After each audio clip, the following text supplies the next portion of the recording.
which stands, one nation, under God, indivisible, with liberty and justice for all.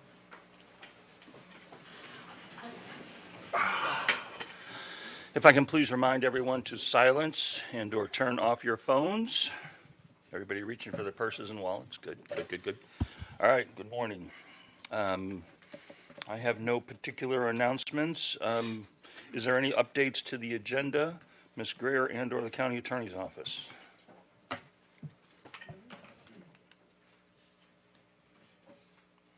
Not since the posting last night. No? Okay, thank you. And then, Mr. Bedford, with regard to, I guess, any updates after announcements or updates to the agenda, let's do approval of the minutes for the meeting that took place on 3/14/24. Okay. If there are no further updates, minutes have been dispersed. Chair will entertain a motion for approval of the minutes. It's not on the agenda, so I'll need someone to yell. We have a motion. Second. So we have a second. All those in favor signify by saying aye. Opposed, same sign. Motion carries unanimously. Thank you. The next item is for citizen comments on items that are not on today's agenda. So if it's something not on today's agenda, but a member of the public would like the Planning Commission and/or staff to look into something, now is the time to come forward and talk about those issues. Is there anyone that'd like to come forward? See no one come forward. We'll move on to advertise public hearings. And I believe it's time to do the swearing in. If you're even remotely possibly thinking about getting up and talking, you might get moved out of joy and whatever, please stand up and get sworn in.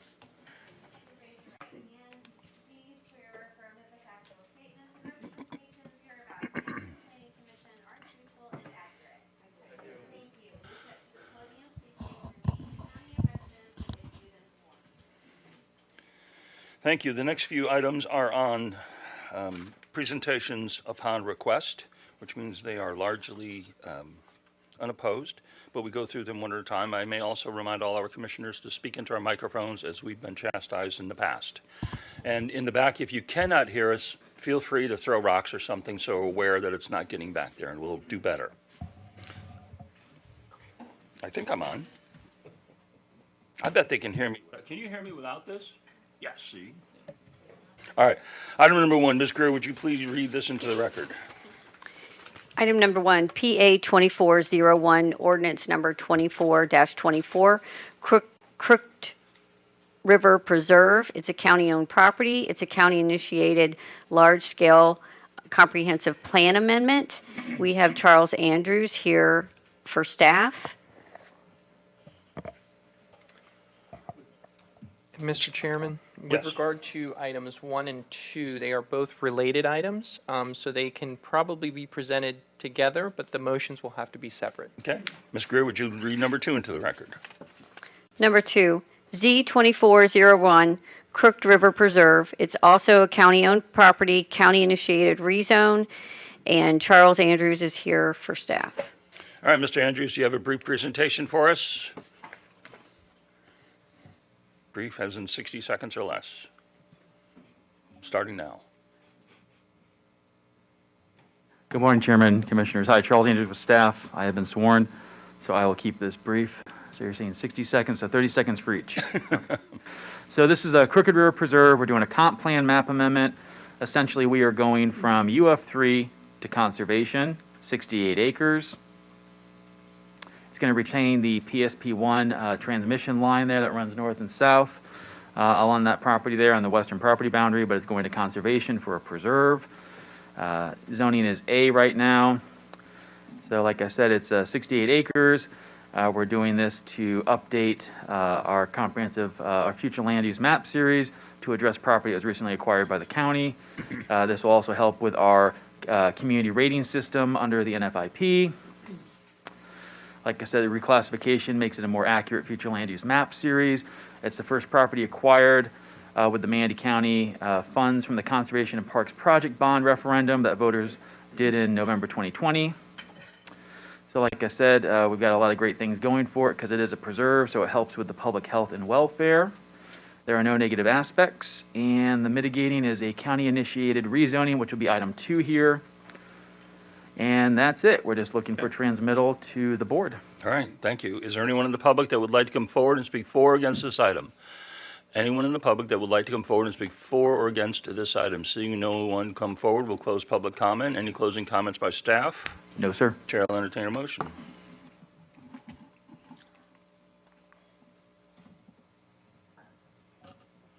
We have a motion and a second. We may vote now. Motion carries unanimously, 6-0. Thank you. Agenda item that was number 1. Chairman Bedford, I can't see the screens to know who made the motion and who seconded it. My apologies. Okay. Will I need to do that going forward, or just this one? It doesn't matter. It would be helpful to the clerk for a clear record. Okay.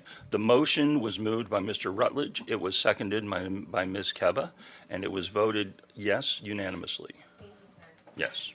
So is this? So that's item number 1. I guess this is going to be this way for the rest of the meeting. We're just having kind of technical issues at this point. I just can't see the screens real well. I don't have one pointing directly to me. Yeah, no, I don't have that. They're not screen on. I think they're all showing up as black is what I'm seeing, and so Okay. I wasn't sure if we were just. I'll The just keep, motion's over there. She can't see Ah, the motion Got screen. it, got it, got it, got it. Okay, understood. Thank you. all right. Chair will entertain a motion on item number 2 as well. We have a motion by Ms. Keba, a second by Mr. Esslinger. Chairman, before we do this one, just please ask if there were any ex parte, because this one is the quasi judicial one. Oh, I put that at the top of my list because I always forget.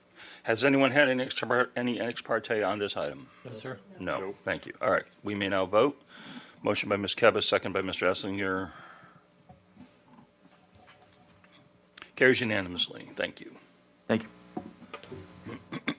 Item number 3, Ms. Greer, would you please read this into the record?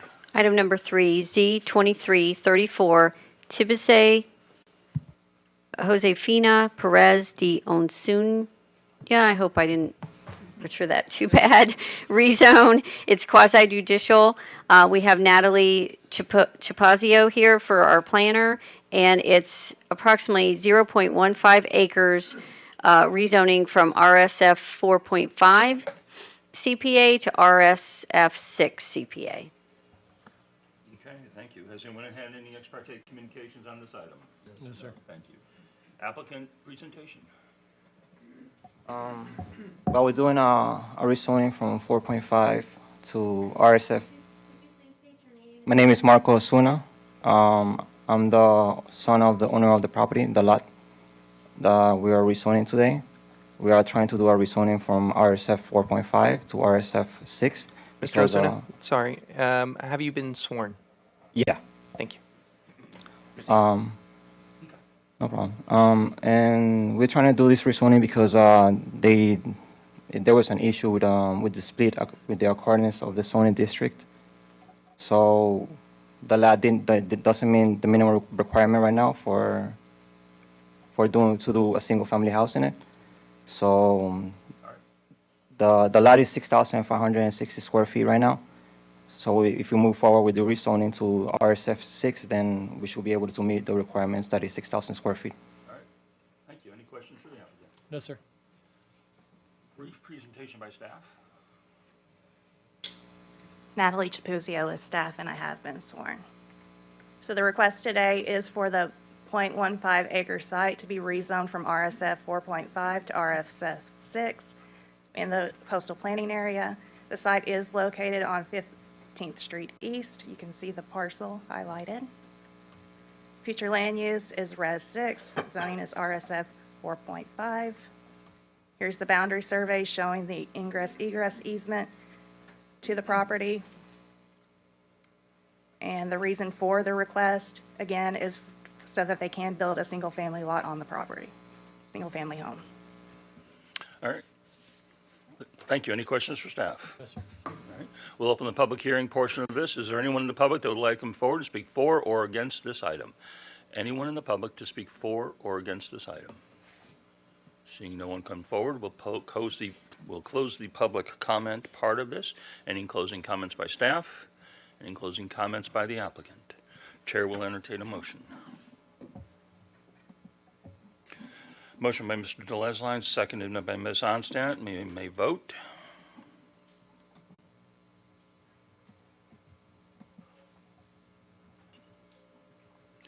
Passes unanimously. Thank you.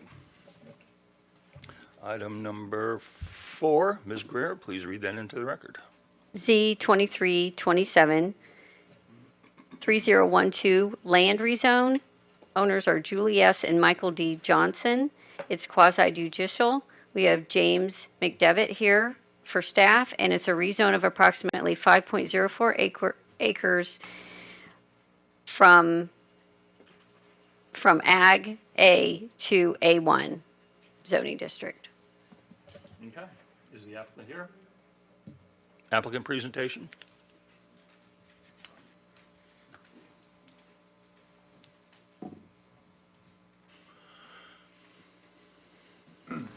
Hello, my name is Mike Johnson. Mr. Did I ask Johnson, about ex parte here? you have not. Good Okay, question. did we have any ex parte communication? No, sir. All right, please state your name, whether or not you've been sworn in county I residence. have not been sworn in. I didn't know I was going to talk. I didn't know. Is anybody else remotely thinking about joining the fray this morning, please stand up and get sworn in. There you go. See?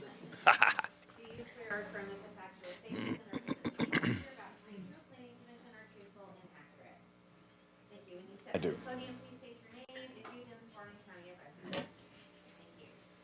Thank you. Sorry about that. That's all right. Name? My county name is residence, Michael Dennis Johnson. And you've been sworn. Pardon me? Been sworn. Yes, I have been sworn. I have been. County sworn. residence. Pardon me? County of residence. County of residence? Yes, sir. Manatee County.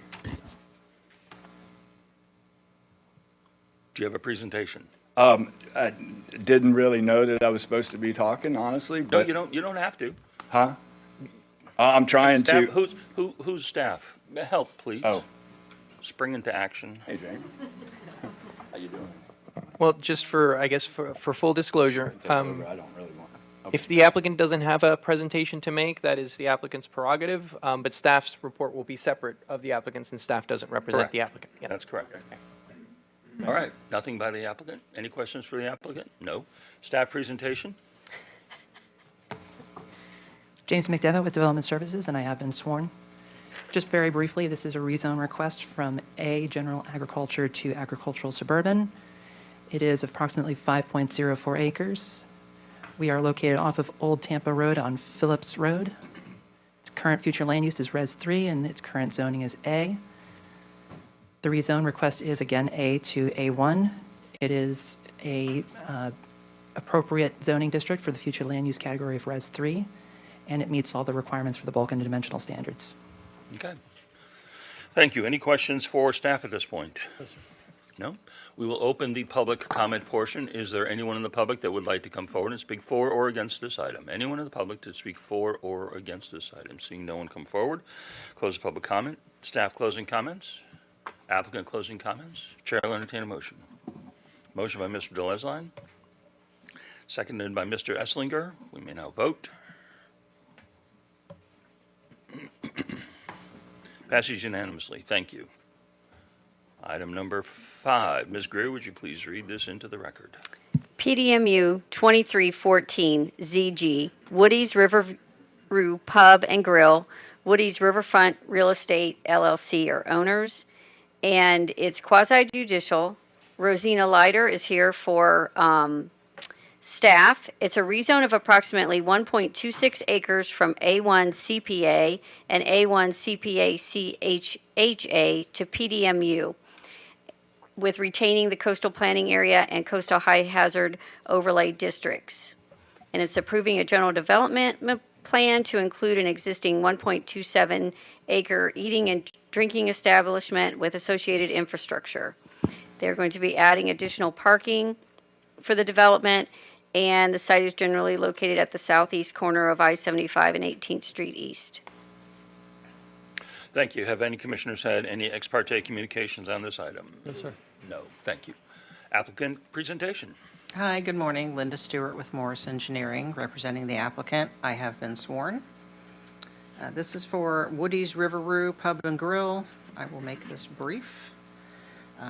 It's located on 18th Street and 301. We have, in the blue is the existing Woody's Restaurant. In the red are the 2 additional parking areas that we're proposing for use of the existing restaurant.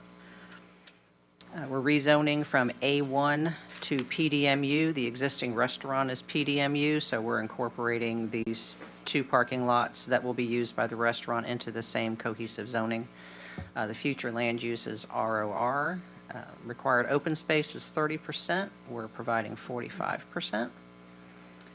We have 2 specific approval requests, one requiring the 75% of all trees be retained to allow the natural habitat areas to be retained within this district, as well as Section 900.6.B.2 requiring properties in the entranceway to interconnect. We have existing commercial buildings on both sides of us for the north parking lot, Woody's on the south parking lot to the west, and a vacant parcel on the east, so an interconnect really wouldn't be feasible for these parking lots. The zoning map, it shows it's compatible with the surrounding area. The future land use is also compatible with the surrounding area and the use requested. These are the 2 site plans for the north and south parking lots. They are gravel parking lots. We have entrances on 18th Street for both, as well as on the north parking lot, we have a second entrance onto 19th Street. These are photos of the existing areas that go along with those parking areas on the north and south sections of 18th Street. This shows the development going on in the area, and it's mostly commercial within this district, which matches with what we're trying to expand for Woody's. The buffers are 8-foot vehicle use area buffers on the east and west property lines, 20-foot roadway buffer on the north property, and 10-foot on the south property for the north lot. And we also, in addition, for the south lot, we have a 30-foot waterfront buffer since it is located on the river. There's a 0.01 acre wetland area that we have noted along the south parking lot. No listed species or habitat were observed. We are requesting a vacation of this right-of-way area in conjunction with this.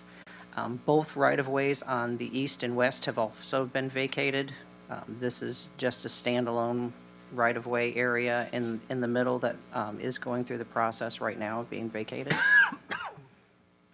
And that is the presentation, if you have any questions.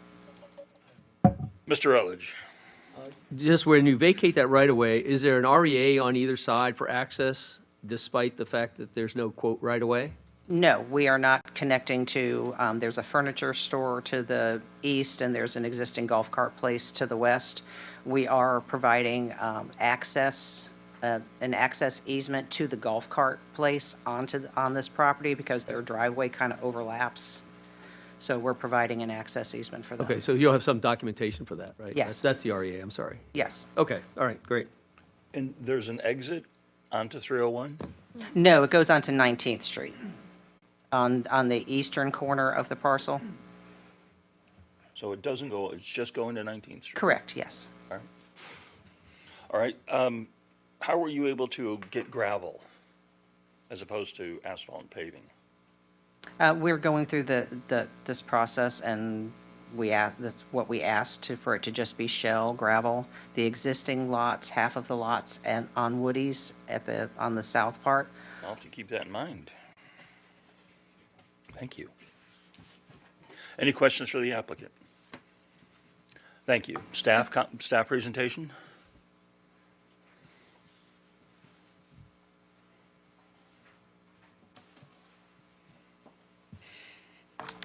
Good morning, Rosina Laide, by the staff. The applicant, where I'm beyond to the common presentation, and the application is to rezone the 2 parcels, 1 point. I have been sworn, yes. The 2 parcels that at 1.26 acres, and it's basically to include parking facilities to solve a problem that has been for years in that particular site. Rezone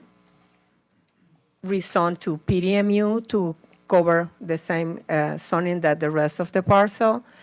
They have two specific approvals, one for the, sorry.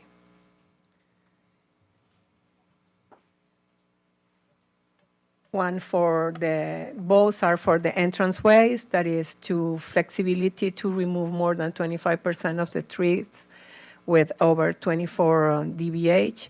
And the other one is to eliminate the connection, the cross-access easement, given the location of the parcels. I would like to point out that again, that this gonna be the positive aspect is to create more parking facilities for the site. And the vacation process has been started and going to be here, I think, in May. And we have a stipulation that says that the portion of the vacation cannot be used until the vacation is approved by the board. I don't know if you have any specific questions. There is no comment for neighbors. And the other important aspect is that to the east of one of the parcels, let me go to my slide. To the east, to the southern parcel is A zoning, but is the house that is shown in the picture was removed. Right now is a vacant A1 property, and to the north there is not adjacent any residential use. We don't find any specific problems with this application. May you have any questions? All right, any questions for staff? I just had one question to follow up. And what's your commentary in regards to the gravel paving versus an asphalt? I'll handle that. Yeah. So this is a GDP. We have not looked at that. That would have to be looked at FSP. And Ms. Greer, Denise Greer for staff, and I have been sworn. thank you. So we're not officially approving gravel. No, that's not something that we review at a GDP.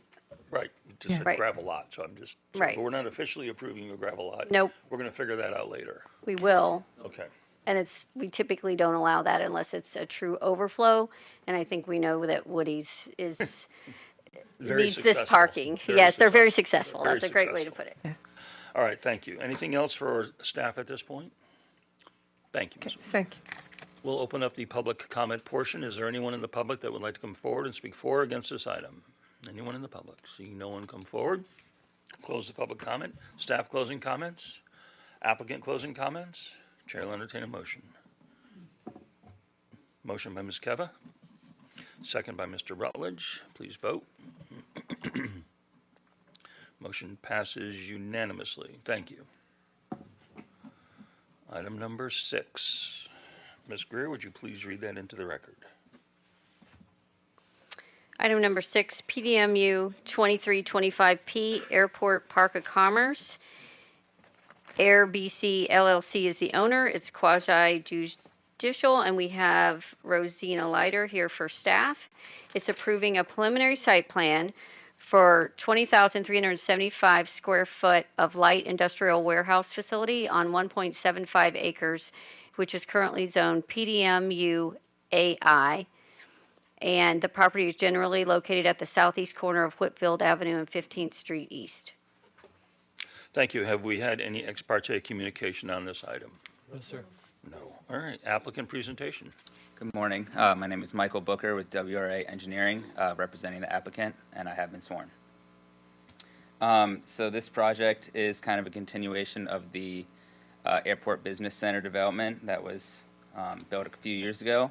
It's a 20,000 square foot light industrial warehouse building, utilizing the existing accesses, both on 15th Street and on Whitfield. There is an additional access proposed just to the east of the intersection between Whitfield and 15th, and utilizing the existing stormwater infrastructure and parking infrastructure. All right. Any questions for the applicant? Thank you. Staff presentation?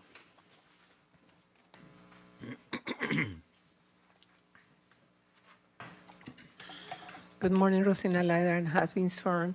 I would like to point that this site was rezoned to PDMU as part of the large parcel that is adjacent and was approved. Let me go with the history. Let me start it. It's 1.75 acres that is part owner, but the larger parcel is a larger parcel is 7.4 acres and was rezoned to PDMU in 2001. And there was approved originally for 74,000 square feet of industrial uses and 17,000 square feet of retail commercial. The southern portion was built with 74,000 square feet of industrial, and after that, in 2007, this particular parcel was approved for 8,000 square feet of retail and office, but the project expired. Right now, the applicant come back to develop the parcel with 20,000 square feet of light industrial warehouse facility. Is like the applicant says, including two existing access, and they utilize the same stormwater facility that is for the entire other portion of the site. Staff doesn't have any concerns. The maximum floor area ratio allowed with this future land use category that is IH is 1. The applicant is proposing 0.26. And they have cross access to the parcels to the south. And they are in compliance with the CIP projects that are in the corner of Whitfield and 15th Street East. We don't have any comment for any neighbors, and All right. it's a good improvement for the area. All right, thank you. Any questions for staff? We will open the public comment portion. Is there anyone in the public that would like to come forward and speak for or against this item? Anyone in the public to speak for or against this item? Seeing no one come forward, we'll close public comment. Staff closing comments? Applicant closing comments? Chair will entertain a motion. Motion by Mr. Delesline, seconded by Mr. Rutledge. You may vote. Motion passes unanimously. Thank you.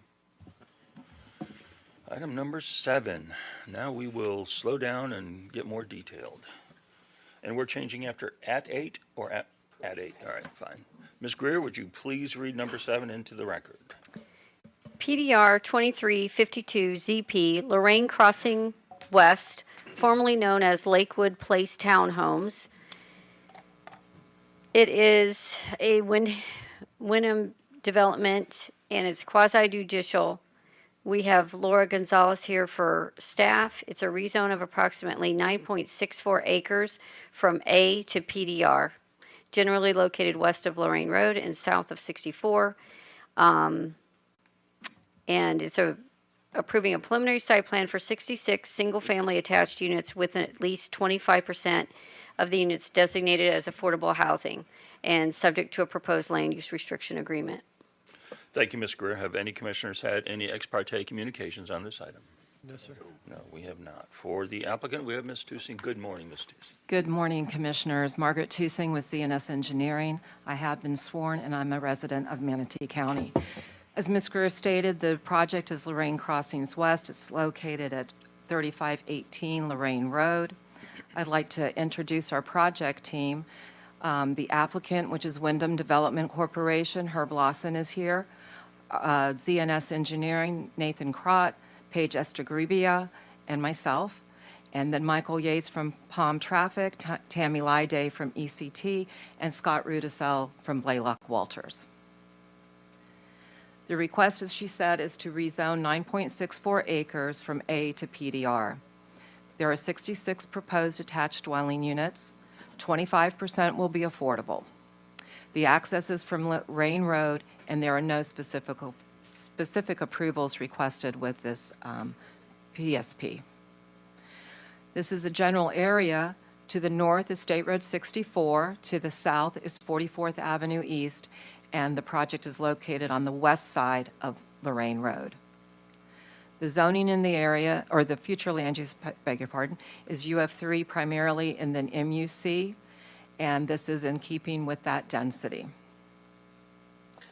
As you can see, the zoning, much of it is zoned PDR currently or other planned development zoning districts, and this project is adjacent. To the north is Savannah at Lakewood Ranch.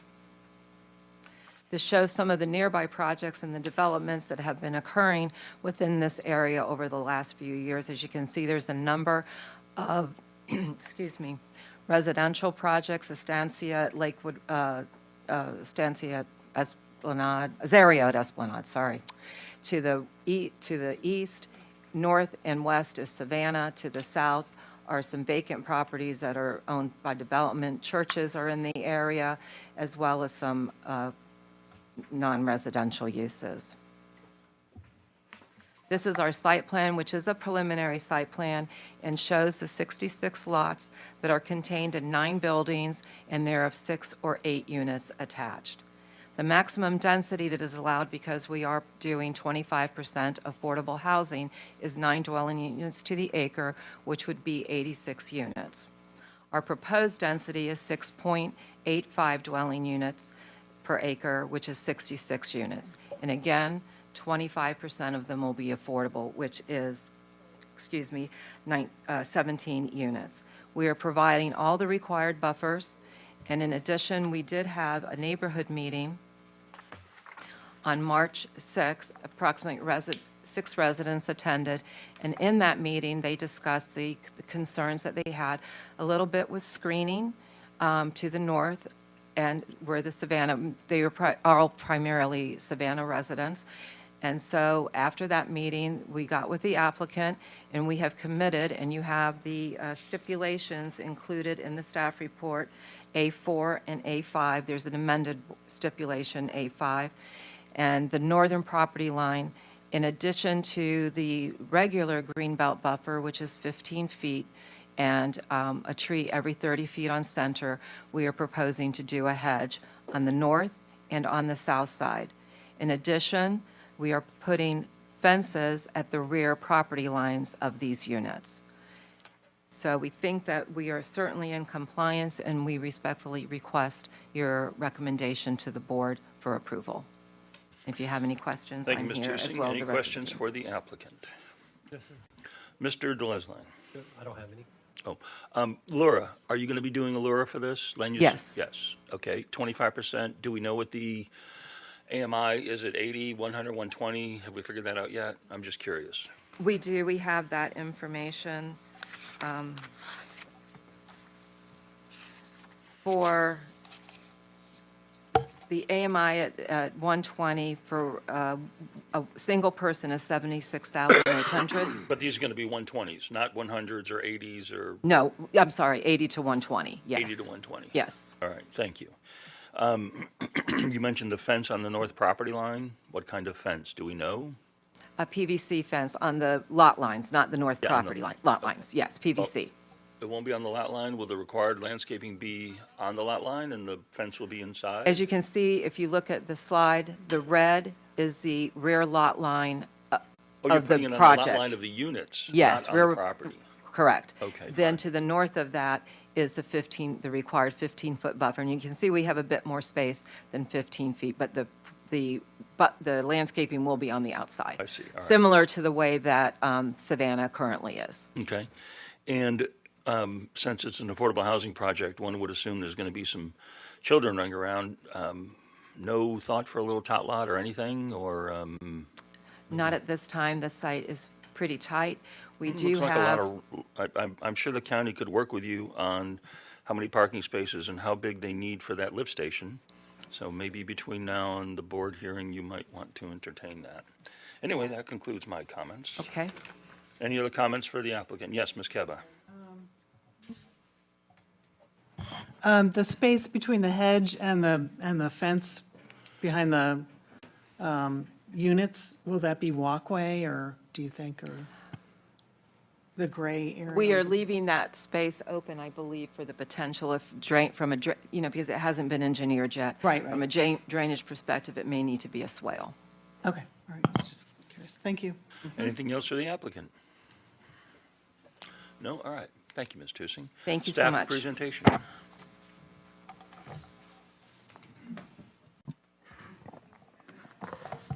Hi, good morning, Commissioner. This is Laura Gonzalez with Development Services Department, and I have been sworn. I agree with the applicant presentation. In fact, my presentation covers the same content as the applicant presented, but I would like to emphasize some findings in the staff report.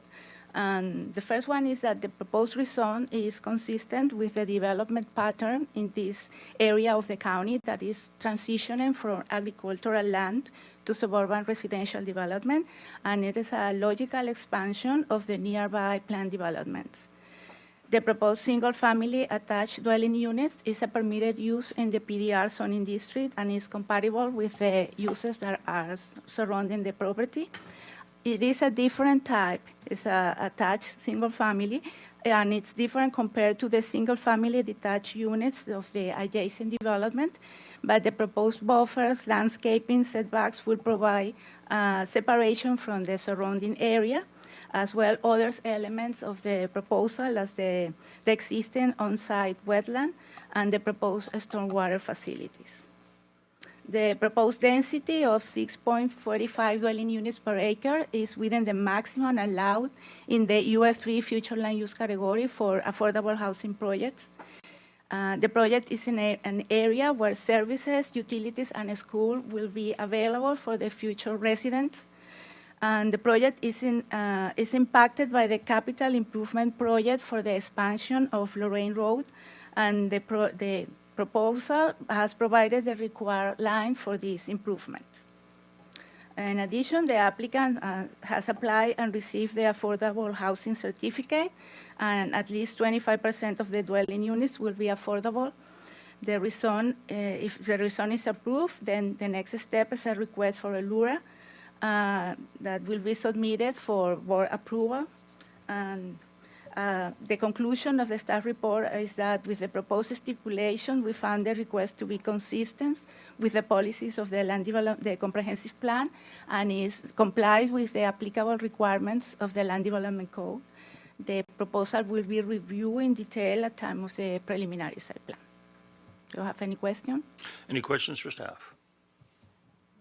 No, thank you. We will now open the public comment portion. Is there anyone in the public that would like to come forward and speak for or against this item? Anyone in the public? Speak for or against this item? Sorry, at the sake of being a completist, I did on the way in speak to a gentleman that showed me a notice, and I think it was this item. Sir, if you wanted to speak on the item, sorry to call you out, but I just remembered this specific notice. It's your time to speak if you'd like to on this item. Okay, let the record reflect he's All right. Thank you. waiting. We will close the public comment portion. Any staff closing comments? My only comment for staff is that I'm sure, given that this is an affordable housing project, that staff will look into the project manual Bible of the distances required for a lift station, work with them a little bit, squeeze some room out of that, because it's always way more than is really needed, so that they can afford and have room to put in a tot lot for all those children. I'm confident staff will find a way to accomplish that. Anything else for staff at this point? The parking is actually, they want the parking for their residents, extra overflow parking. It's not for the lift station.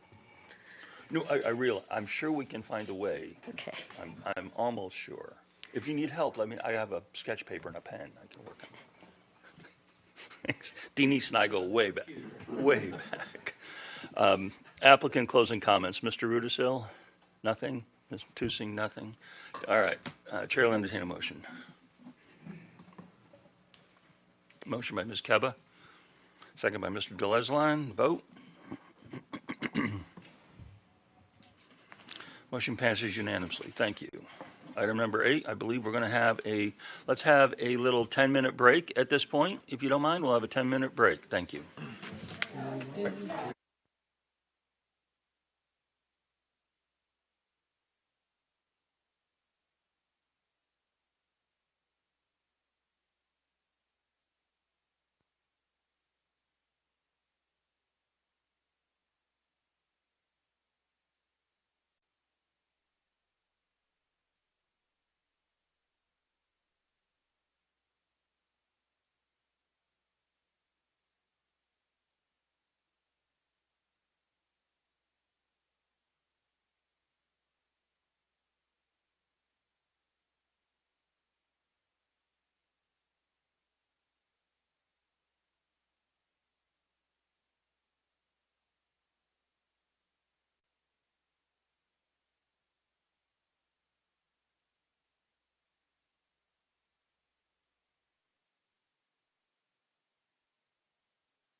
If we can come back to order, please.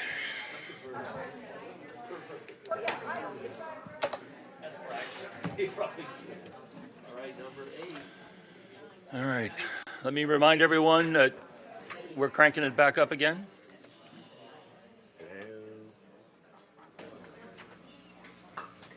Please remember to turn your cell phones back to silence or off if you could, please.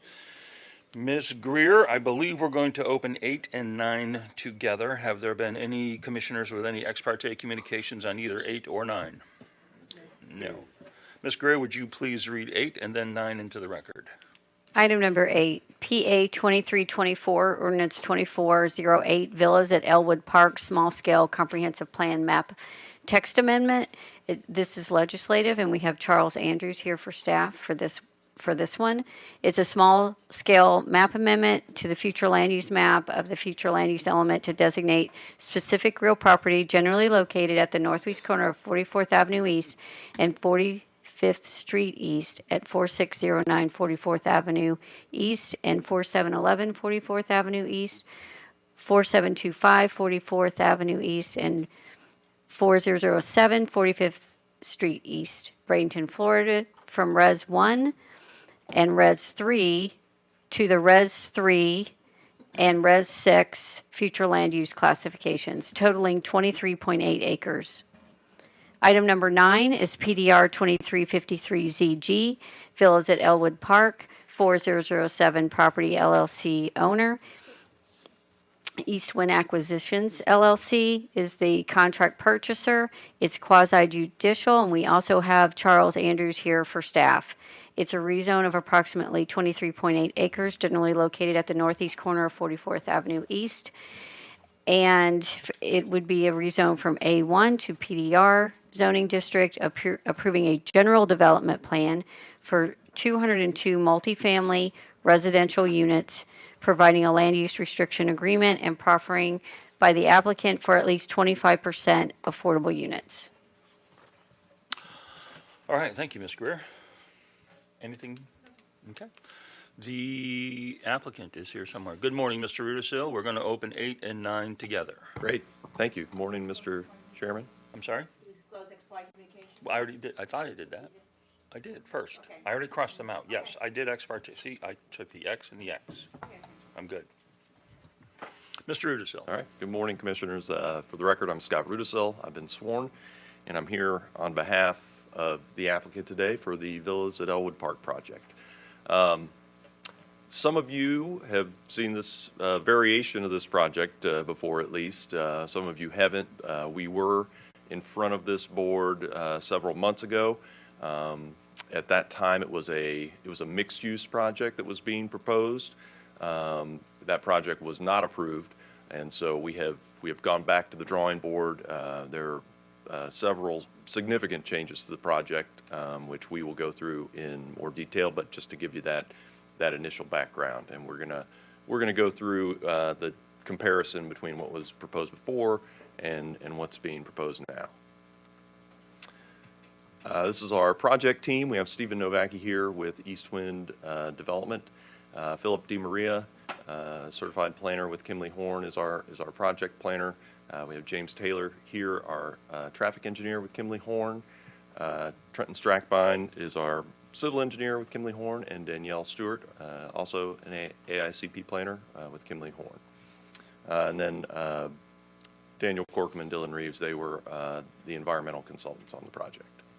And with that, I'm going to turn it over to Philip to get into the details, and then we'll have the entire team here to answer any questions you may have. Thanks, Scott. And thank you again. Good morning, Planning Commission. Once again, for the record, my name is Philip DiMaria. I'm a certified planner with Kimley Horn. Briefly, just on the villas at Elwood Park, overall site information. We're looking at a current future land use of Res 1 and Res 3, and we'll be proposing a future land use of Res 3 and Res 6. We'll see that distribution of the land use categories on the map here shortly. The zoning designation is currently A1, Agriculture 1, and we're providing and proposing a rezone to the planned development residential. This is current future land use and zoning. You'll notice that along 45th Street, there is a Res 3 category running north-south, As you move away from 45th Street, it drops down to a Res 1 category. That's in that darker yellow you can see on the east side. You'll notice south of 44th Avenue, of course, a lot of this is predicated on the 44th Avenue infrastructure improvements. There are Res 6 and Res 3 categories, and that provides for a lot of the justification for the land use categories that we're proposing for you today. That current zoning is A1, which is pretty consistent along north of 44th Avenue. We continue to see rezones proposed along the corridor, and we're consistent with that. But to the south, there is RSF 4.5 and a PDR directly to the south of us on 44th Avenue. This is the proposed future land use map. The density of the Res 6 category is located along the 44th Avenue, the more heavily trafficked roadway. You'll notice that once we get into the GDP, that's where we're proposing our primary access point. And Res 3, there's a taper down to Res 3 on the northern part of the property. And the proposed zoning is PDR. Just to be very clear, where the site is immediately adjacent to single family, there's only one step up in the land use category, and we think that's an important note. The entire site is within an activity node, and that's why that previous proposal that was before you a few months ago incorporated a mixed-use element. We've since stripped that from our proposal, and we're providing for the affordable housing portion that we'll cover here shortly. Res 6 is the highest proposed land use category, and that exists at this very intersection. Just to cover the changes, Scott alluded to it. Previously, this was a mixed-use project that incorporated 20,000 square feet of commercial. We're only proposing residential uses at this time. There were 260 gross PM peak hour project trips associated with that previous proposal. We've reduced that by 50% by reducing the amount of commercial as well as dropping the unit count. We previously proposed 10% affordable housing. We're now utilizing the livable Manatee affordable housing designation, and that has increased the percentage up to 25%. Previously, there was a 15-foot greenbelt buffer and a 15-foot residential setback along the northern property line. That's been increased significantly on the setback portion after many conversations with neighborhoods and thoughtful design as it relates to compatibility. We're proposing a 15-foot greenbelt buffer with a 65-foot residential setback along that northern property line. Along the western property line, it was a 20-foot residential setback. We're now looking at a 90-foot, so an increase of 70 feet. Comprehensive plan amendment, of course, I covered that. But just to be very clear, the Res 3 category proposed is 10 acres of the site, and the Res 6 is 13.8, whereas previously the entire site was proposed to go to Res 6. From the PDMU category, we've since switched to PDR, once again clarifying this is a residential designation. And then I alluded to the full access connection as well as a previous access connection onto 45th Street. We've worked with staff to see if we could, and we found the ability to provide for one left in, and right out only on 44th Avenue to reduce the amount of intrusion of project trips into Elwood Park neighborhood. Only one emergency access would be located on 45th Street. We've worked closely with Rowena Young Gopi to receive this livable Manatee incentives, meeting the LDC criteria 5452A for our project. And that includes that market rate and workforce units, especially in this location in Manatee County with a high level of accessibility to jobs in Bradenton and Sarasota, its proximity to US 301, major north-south corridor, as well as 44th Avenue, the major east-west corridor in the county. We're excited to provide a mix of units at different levels of affordability within this program. There was a question on the earlier project about percentages of area median income. This is a similar project where we're proposing 80 to 120% of the AMI for 20 years through a LURA agreement. That permits a density bonus up to 12 units per acre within the Res 6 category. As part of our comprehensive plan amendment, we have provided for a D5 provision, which is a restriction within the comprehensive plan that would only permit 8.5 units per acre. I'll move on to the GDP itself. We're proposing 202 two-story townhome units as well as some garden-style flats, 25% of which will be set under that livable Manatee LURA. This is a 23.8 acre project. Once again, discussing that Res 6 to Res 3 transition. The access off 44th, I'll have you pay attention to that when we flip over to the next slide. It's a key piece of the design of this project. And we have studied all those as part of our traffic analysis. Will be a high quality community that incorporates community amenities such as clubhouse, fitness center, dog park, resort style swimming pool, commensurate with our developers' typical program in Manatee County, of which they have quite the resume. This is the GDP itself. We spoke to a few community members when we were receiving feedback about this project after our denial a few months ago, and we've retooled this. One important thing to mention here is, in just a conversation this morning, we want to be clear that the pond located in that northwestern part of the property, we're willing to commit to the location of that pond. We'll be working with staff to memorialize that within some sort of proffered condition to the rezone, but it is important just to show it here on this plan. As part of the neighborhood outreach aspects of this, we have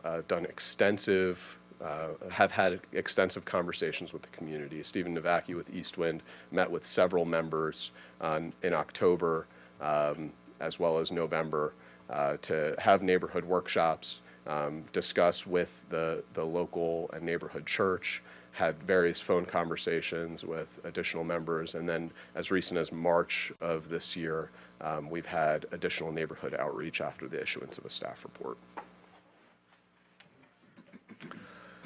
As part of that neighborhood collaboration, we came up with several development standards that are unique to the property. We voluntarily limited building height to 2 stories. We've enhanced those green belt buffers along the northwest and east property lines. We've doubled the amount of canopy trees required by the LDC within the green belt buffer along the northern and western property lines to preserve that compatibility where we're adjacent to Elwood Park. And we're committed to preserving all mature native trees within that green belt buffer as well to maximize the use of that existing vegetation that's of high quality. Fencing is another key important aspect of compatibility. As you know, when it relates to visual screening, we're committed to fencing along the western property line, a 6-foot decorative aluminum fence with a ligustrum hedge for landscape screening. We've had some conversations here this morning where we may be modifying that based on additional community input. But most importantly, we're adjacent to the northern property line. Along that northern edge, we're proposing a 6-foot opaque privacy fence in addition to that large greenbelt buffer. We're locating the 2-acre pond in the northwestern portion. I've mentioned that. We'll continue to stipulate with working with staff. There was a lot of community feedback on flooding in the area along 45th Street, and so we wanted to make sure that the pond was located in a place where it had the ability to absorb a lot of that storm water that the community sees on a day-to-day basis during events greater than 25-year storm event. Those increased building setbacks, 65 feet along the northern property line, I've mentioned that, 90 feet along the western, but just reiterating.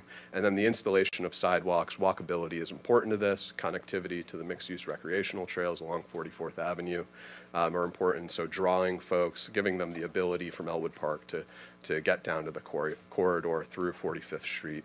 Where adjacent to county right-of-way, we'll be installing sidewalks. These are a few graphics as it relates to buffers. I'd be happy to walk through these in detail. I'll just flip through them right now. This is the north buffer, which doubles the canopy trees and includes the fence.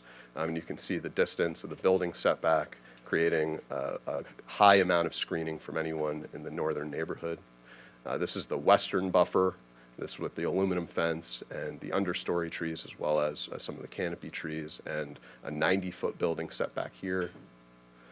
And along the east buffer, this is interesting, we're adjacent to county right-of-way, unimproved right-of-way on our eastern, along our eastern boundary.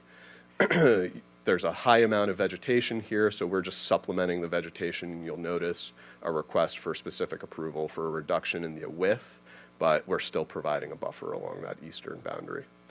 Recognizing the 44th Avenue Extension Project. We covered this in our previous presentation. Just to be clear, this is a massive investment by Manatee County. We expect a lot of land use changes along this corridor due to the infrastructure improvements. Of course, with any comprehensive plan amendment or rezone, comprehensive plan consistency is required. We performed a great amount of analysis, as did your professional staff. Big kudos to Mr. Andrews for performing his duties, and we found that this rezone and comprehensive plan amendment are consistent generally with the comprehensive plan. A few key takeaways and conclusions. This fulfills the key goals and objectives of the comp plan and LDRs. This is a reasonable transition and is compatible and consistent with current development patterns, especially as it relates to activity nodes along 44th Avenue. This is an infill opportunity, provides the county the greatest opportunity to maximize and take advantage of the infrastructure that's already in place and being planned, and provides public benefit to Manatee County through the affordable housing and a 20-year commitment. We've covered a lot of the Elwood Park community benefits, but the enhanced buffers and landscaping, stormwater management, and new sidewalk connectivity we think will improve the quality of life for folks in Elwood Park, and we've had extensive community engagement to seek opportunities to identify those community benefits. We want to recognize the value of Elwood Park to Manatee County, and we've changed the name to reflect that this is the gateway to Elwood Park. And once again, we think that this will provide for a return on investment for the county as it relates to locating higher density development within a corridor where there's infrastructure improvements. Last but not least, we think it's important to recognize the significant positive economic impact a community like this could have on Manatee County, both directly and indirectly through ad valorem taxes and the additional affordable housing that folks seek on a day-to-day basis. With that, I'll take any questions. Thanks for your patience today. I know that was a long Thank you. presentation. Any comments for the applicant? Not at this time. Staff presentation.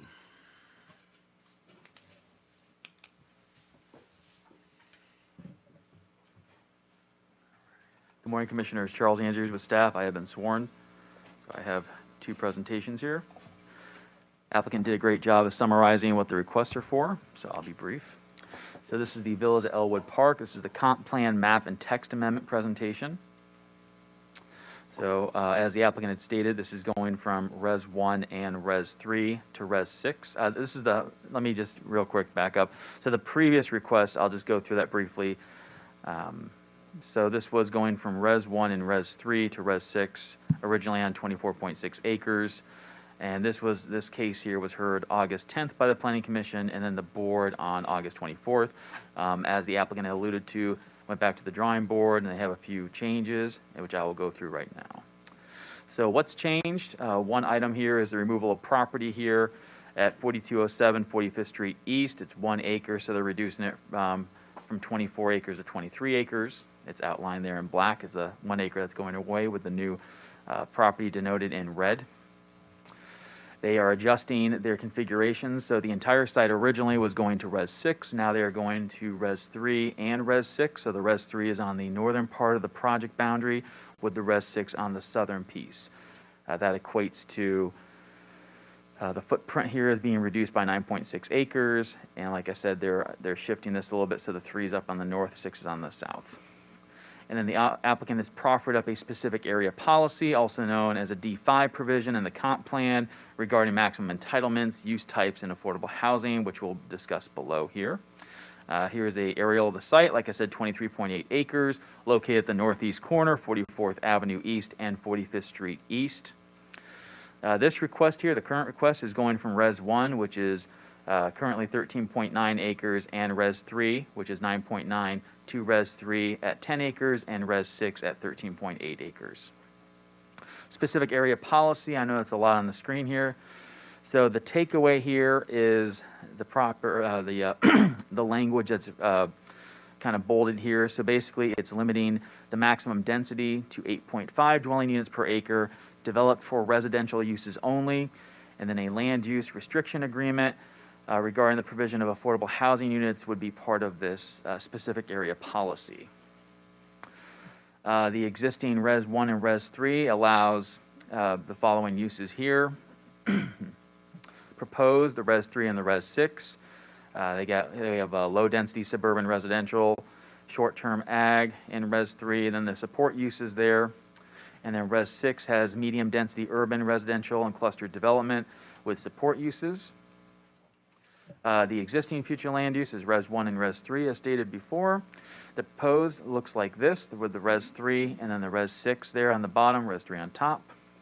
The activity node in our land use operative provisions here, it's within the 1,500-foot activity node there, located at 44th Avenue East and 45th Street East. That helps to either develop it as a mixed-use development or designate a minimum of 25% of the dwelling units as affordable housing. Excuse me.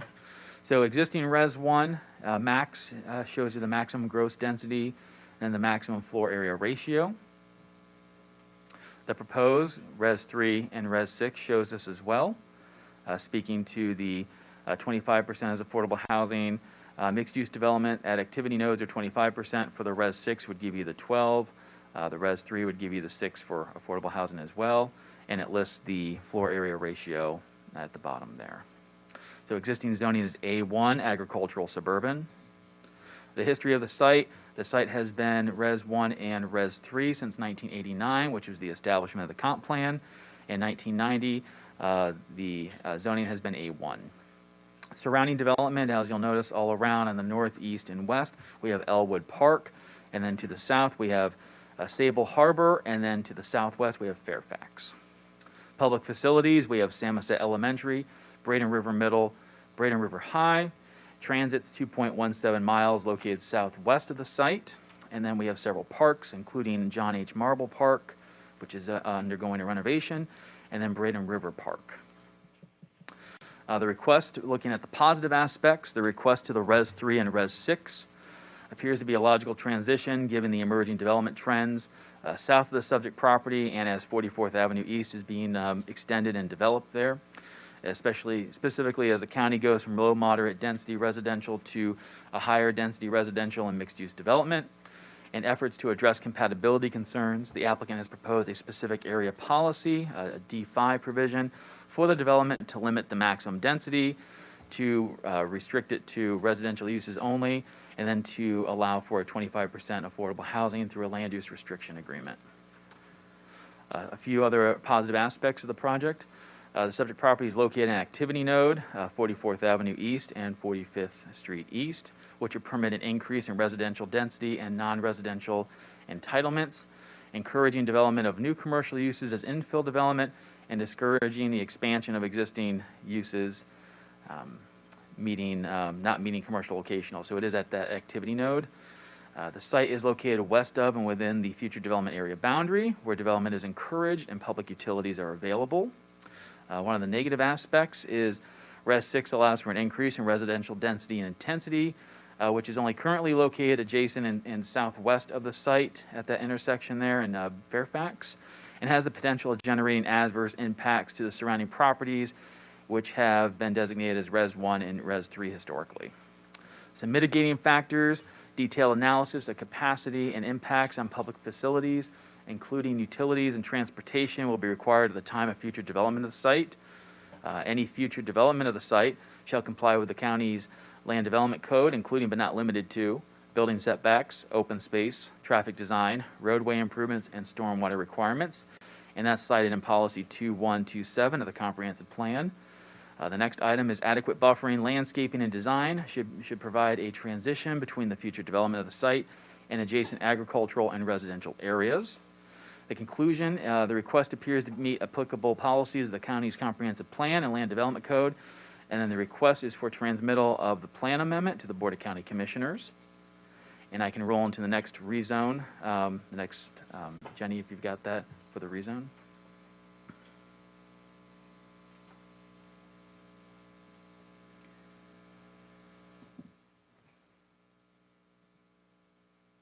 Okay, thank you, Jenny. And Charles Andrews with staff again have been sworn. So this is the Villas at Elwood Park for the rezone. And this is on the same site. And this is a rezone with GDP or General Development Plan approval. It's rezoning 23.8 acres from A1 to PDR to permit the development of 202 multifamily residential units. It is for GDP approval. There are two specific approvals that are part of this application, and there is a land use restriction agreement for affordable housing. So just kind of going through the highlights of that. A1 is the existing zoning. Res 1 and Res 3 is the existing future land use. As you know, there's a concurrent future land use application here, a comp plan application to go to Res 3 and Res 6. Surrounding development, Elwood Park around it, Fairfax southwest, and Sable Harbor to the south. The general development plan here is shown here on the screen. We have a 20-foot roadway buffer on the south, and then we've got the 15-foot green belt buffers on the north. And on the west, there's a portion of the 20-foot roadway buffer on that western portion as well. Showing the split here in yellow is the Res 3, and then the Res 6 is denoted in red below there on the southern part. Specific approvals, as stated, there are 2 of them. The first one's the LDC section 402.7.d.1 which states a buffer of a minimum of 20 feet wide shall be provided along district boundaries, which abut and run parallel to any public road in the PDR district. So currently, there is an unimproved 30-foot right-of-way which abuts the project along the eastern property boundary, where the 20-foot roadway buffer is required. So as a result, the applicant's requesting a 10-foot reduction to the roadway buffer requirement, resulting in a 10-foot roadway buffer along the project's eastern property boundary. I'll just go back here. So on the eastern part there, you'll see it a little bit outlined there in gray there, that 30-foot unimproved right-of-way.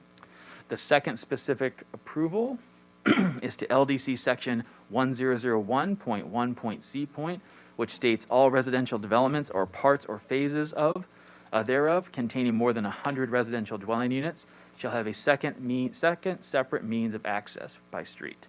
So the applicant's requesting that the secondary means of access on 45th Street be limited to emergency access only. The GDP shows the primary means of access on 44th Avenue East on that southern property boundary. Public facilities, as stated before with the comp plan amendment here, Samoset Elementary, Braden River High, and Braden River Middle. The transit's 2.17 miles southwest, and then several parks there, as stated before.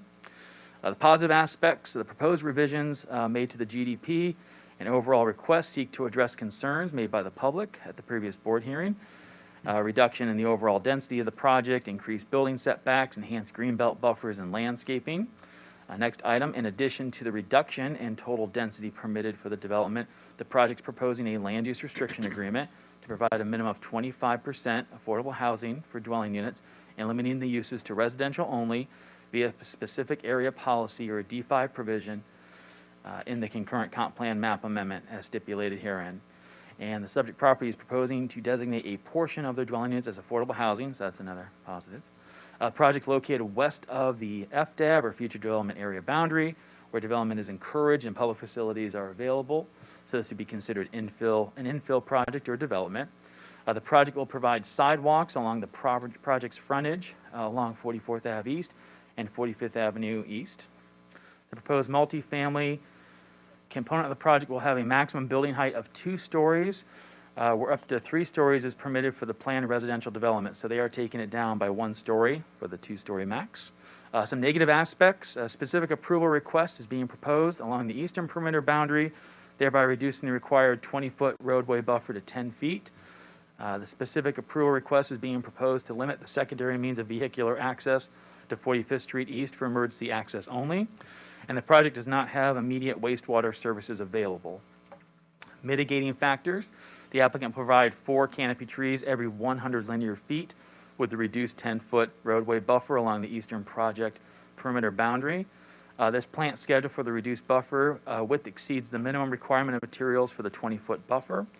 The restriction of the secondary means of access or vehicular access for emergency access only to 45th Street seeks to reduce traffic to an established lower density residential neighborhood, Elwood Park, adjacent and to the north, east, and west.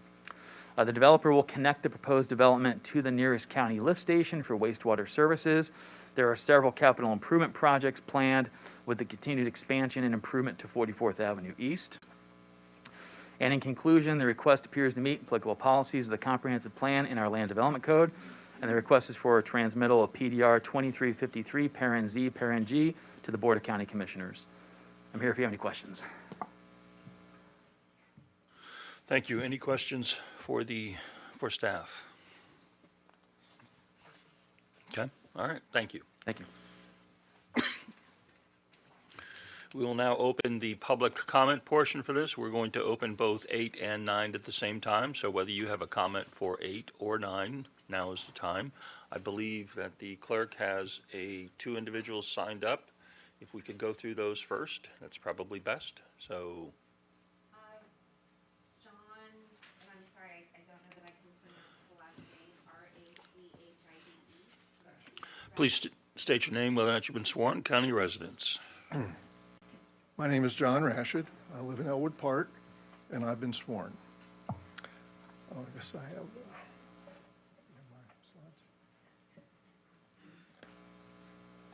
Thank you for the opportunity to present here today. This is our second visit to the Planning Commission regarding proposals by East Winds in this area.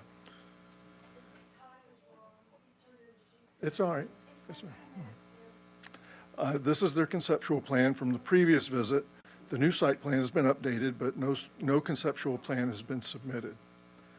On the old concept, I've overlaid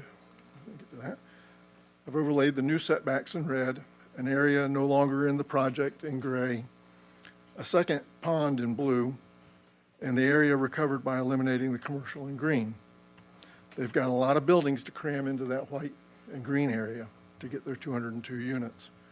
The pond in the northwest corner was not stipulated until this morning when the developer was confronted with that. And while the stipulated improvements look good on the surface, they don't address the real fundamental issue that's the problem. It's density. The density is too high and not compatible with the development trend of the surrounding area. And I'll get back to this in a minute. According to section C.2.3.2 of the comp plan, this is right in the discussion at the beginning of the comp plan, to be granted an amendment, the request must demonstrate a change in circumstances or find an error, inconsistency, or oversight in the plan. East Winds, in their justification, says a change in circumstances has occurred, that change being the completion of 44th Avenue East. However, the facts don't support this assertion. The county's own website for the 44th Avenue project very clearly states the facts. The project's been on the development plan since 1968, and it was added to the comp plan in 1989. 44th Avenue was a known quantity in 1989. Planners anticipated the changes that would happen as a result. Knowing that, the 1989 comp plan set the future land use of several areas of Elwood Park at Res 3 instead of Res 1. That includes the area along both sides of 45th Street East. This increase in the fluke doubled the build-out density of Elwood Park. The final build-out potential is 5 times the number of homes existing in 1989. Jump forward about 25 years to 2013 and the start of the 44th Avenue project. I don't know what I did, but can you get me back?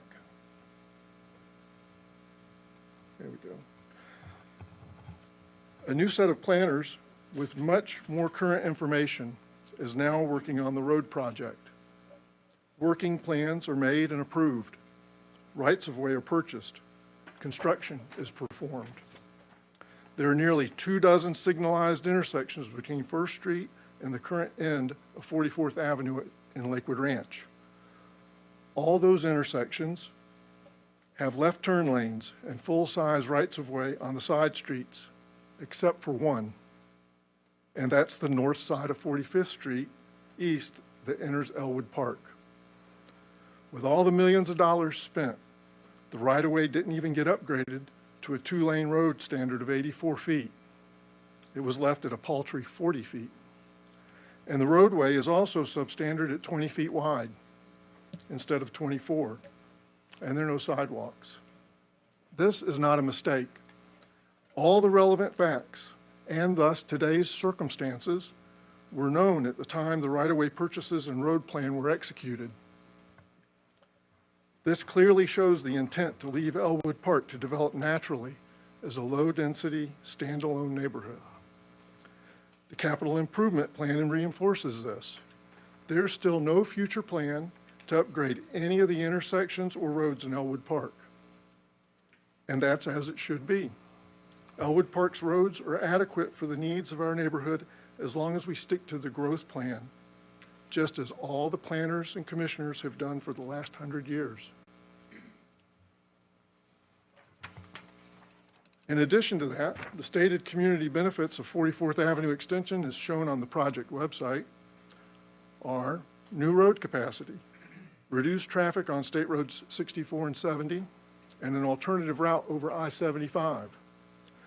There's no mention of changing the character of existing developments along the corridor to accommodate higher densities. Clearly, or certainly, there's a logical expectation that large, vacant parcels will develop, but not that the existing subdivisions will be overrun. So the argument that this proposal is a natural result of the expansion of 44th Avenue just doesn't hold water. There is no change in circumstances from the 1989 comp plan. The future land use for Elwood Park was set at that time with the full awareness that 44th Avenue would be extended and expanded. Things are as they should be. Without a change in circumstances, the developer fails the test to be granted an amendment to the comp plan. The developer does make one good point, although they skew it the wrong way. The expansion and extension of 44th Avenue limits the opportunity for large lot, single-family development. The truth is that there's very limited opportunity for this kind of development anywhere west of I-75. But there is significant demand for this diminishing resource. Available homes, lots, and divisions of existing parcels are snapped up quickly in Elwood Park. Old homes are regularly being refurbished. New homes are being built. Growth is happening in a steady, healthy way. Elwood Park is a one-of-a-kind place in Manatee County. The need to protect it from overdevelopment is greater than ever. A big part of what makes the steady, healthy growth continue in Elwood Park is owners' and buyers' reasonable expectation that the existing density rules for the subdivision will continue to be enforced for the benefit of the community. Because our development is over 100 years old, there are no deed restrictions to protect us.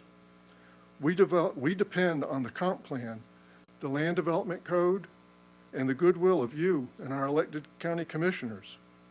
Only you can preserve Elwood Park as a unique kind of place to live in Manatee County. Our uniqueness cannot be recreated elsewhere in the county.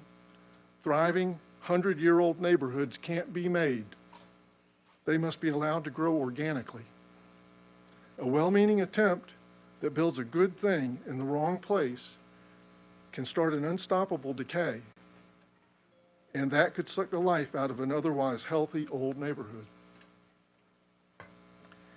Eastwind's idea is a good one that can be done well in many places in Manatee County with no loss to the community.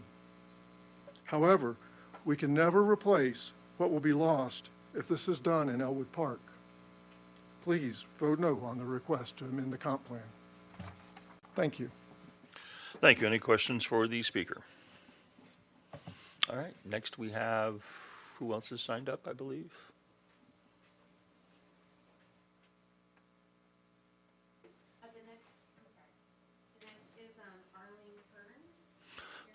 Please come forward, state your name, whether or not you've been sworn, and your county of residence. You will have 10 minutes, I believe. I'm a little short.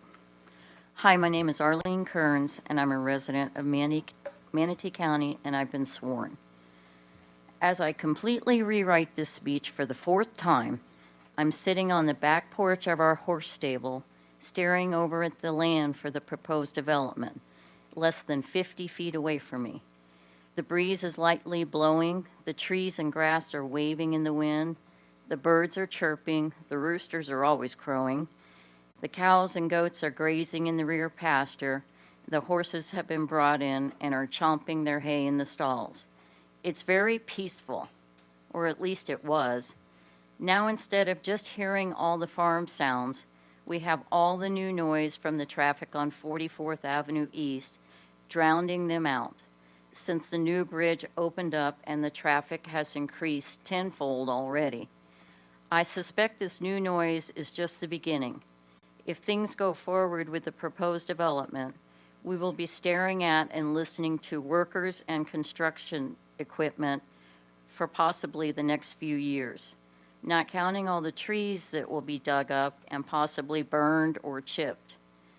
Then when all this construction is complete, we can look forward to looking at the back of 202 two-story apartments and listening to all the people and cars coming and going. These things I've just mentioned are not at all consistent with the lifestyle of what is presently Elwood Park. We are what a real agricultural community should be. It's farmland, it's ranches, it's home-based businesses. It's people knowing their neighbors and helping each other whenever it's needed. It's not apartments. Apartments are not compatible with the Elwood Park area.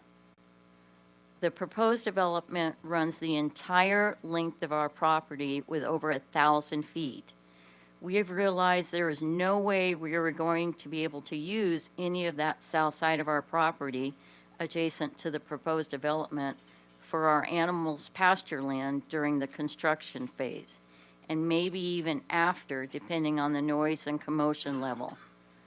Our clients board with us for the safe, quiet, roomy country atmosphere. They want to be able to enjoy a peaceful and relaxing ride on their horses without worrying about construction, cars, or people. Right now, we're able to ride behind and beside our property, but that will be lost along with the loss that we gained from losing 44th. We used to be able to ride our horses on 44th. Our country atmosphere would be gone, along with the possibility of some of our boarders if we lose what we have. Our boarders expect, and they pay us, to keep their animals safe and happy. And if you know anything about horses, you would know how easily they spook. The last thing they would want to see and hear is a bunch of machinery tearing up the land and destroying trees. And then comes all the loud noises of actually building the apartments. I have compiled a list of just some of the construction issues we might be facing if this development goes through. The banging of dump trucks loading up debris and bringing in dirt, bulldozers, water trucks, excavators, chainsaws, wood chippers, or maybe smoke from burning the trees, I don't know. Pounding of hammers, trucks bringing in supplies, nail guns, workers yelling back and forth, flying dust, and possible construction debris blowing over into our property. How well do you think the horses and boarders are going to tolerate all of that? Our other property line along 45th Street East is just a little over 300 feet wide. So where are we going to keep all of these animals safe if we can only use part of our pasture land and not use the south side? And God help us when we get bad storms while they are tearing things up next door and we were to get blasted with sand or construction debris, or even worse, possibly flooded out. There won't be any place to keep the animals safe since the proposed development extends the entire length of our property. I understand progress, but does that mean we have to destroy everything in its path? We are a very rare community here in Elwood Park, and we ask for very little in return, except for maybe to be left alone. This is a little piece of heaven in the middle of much turmoil and chaos, and maybe we should work together to preserve what little we have left. Some of the kids and even adults that interact with us and our animals have never seen or touched these types of animals. The way their face lights up is truly priceless. We need to realize if we keep pushing too hard for progress, this way of life could be lost, and all we will have left is pictures and stories. I want to make sure that I acknowledge Mr. Stephen Novacki from his organization. After the county voted no to this development last time, Mr. Novacki reached out to all the adjacent property owners. He asked us what we could do to help make the development better and less of disruption to our lives and businesses. He was very kind, and I felt he was genuinely concerned with our issues, and he did what he could. But the bottom line to him reaching out to us was that we all, including the county, had issues with the high density, and it's still high. It's definitely not consistent with Elwood Park. How can this possibly be construed as compatible with our A1 zoning of 1 unit per acre? And how can anyone think that 202 apartments could be compatible sharing a property line with a 9-acre animal ranch and horse boarding stable? Thank you. Thank you, ma'am. Any questions for the speaker? All right, is there anyone else that would like to come forward? Were you one of the ones who signed? No. Okay, please state your name, whether you please Yeah, good state your morning. name, whether or not you've been sworn in your county of residence. Ryan DeCosmo, I was sworn. I live in Manatee County. I live right across the street from the proposed pond section that was an entrance exit. I would like to say thank you to Steve. He was great to work with. If more developers were to listen to the concerns of residents like they do, we'd have less monoculture sprawl like we do all across Florida, where you can drive from one town to the next and they all look the same because it's people just raising ground and putting up cookie cutter homes. So I'd like to say I do appreciate the fact that they did take that into consideration. I think their plan changes were good, and like some of the other speakers have said, I think that it would be a great development somewhere else in the county. I like to emphasize the one negative item that was brought up by Charles Andrews about the residential zoning changes from Res 1 and Res 3 to Res 6, specifically to address the location across the street on 44th Avenue at Pretty and Fairfax. Though the future land use plan does show that as Res 6, it is currently fully developed and deed restricted, and it has a residential density of Res 3. So even though the future land use plan does show it as Res 6, there is no Res 6 there, and there will be no future Res 6 there. So adjusting the future land use of the current land that is within Elwood Park to Res 6 would not comport with the use of the land around it or within Elwood Park itself. Thank you very much. Thank you. Anyone else who would like to come forward and speak for or against the project? Please come forward, state your name, whether or not you've been sworn, and county residence. Good morning. My name is Heather Johnston. I am a resident of Manatee County, and I have been sworn. I am the owner of 2 acres zoned A1 on 44th Avenue East. I am opposed to the proposed high density of this development, and I am opposed to the changes to the future land use of Res 6. It is not in character with Elwood Park. I have cows and horses on my farm. I ride my horses at the property adjacent to the proposed development. The current character of the neighborhood is rural. We can safely ride our horses down 45th Street. My 11-year-old daughter can walk down the street. With the proposed density of the development, I am very concerned about the increased traffic. This proposed changes will have adverse effects on our historic neighborhood, Elwood Park. The developer, just a few minutes ago, called this area underdeveloped. Residents call the area charming and agricultural, and we would like to keep it that way. Thank you. Anyone else? Come on down. You can go. Yeah. You can come on down behind them. And there you go. I'm Jim Parks, lifetime resident of Manatee County, and I was late getting here, and I have not been sworn.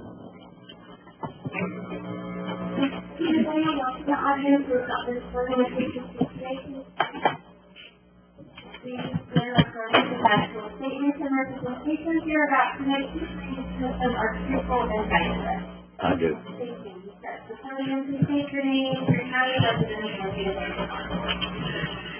Jim Parks, lifetime resident of Manatee County, and I have just been sworn. I've missed all these meetings ahead of this thing because technically I do not live in Elwood Park anymore. But I did live there for 10 years at 4117 45th Street East. on an acre and a 16th. We eventually purchased some additional property on north of 45th Street, 2824 45th Street East. My mother-in-law and father-in-law lived on that property until they passed. Then our children were getting out on their own. And we thought, well, it'd be nice to have them close. So I took 3 acres that we still owned and created a Jim Parks subdivision right there in Elwood Park. And guess what? It was 1 acre per unit. That was 20 years ago. I think that everything north of 44th Avenue needs to stay 1 acre A1. For all the reasons that these people have stated. And I might be the senior resident there because when I was in high school, I worked at the service station in Samoset. Hardly anybody knows where Samoset is, but I do because I worked there. And being the closest service station to Elwood Park, going to Braidman, I got to know a lot of those people that lived out there. At one time, there was 2 chicken farms out there. Mr. Riddick sold eggs.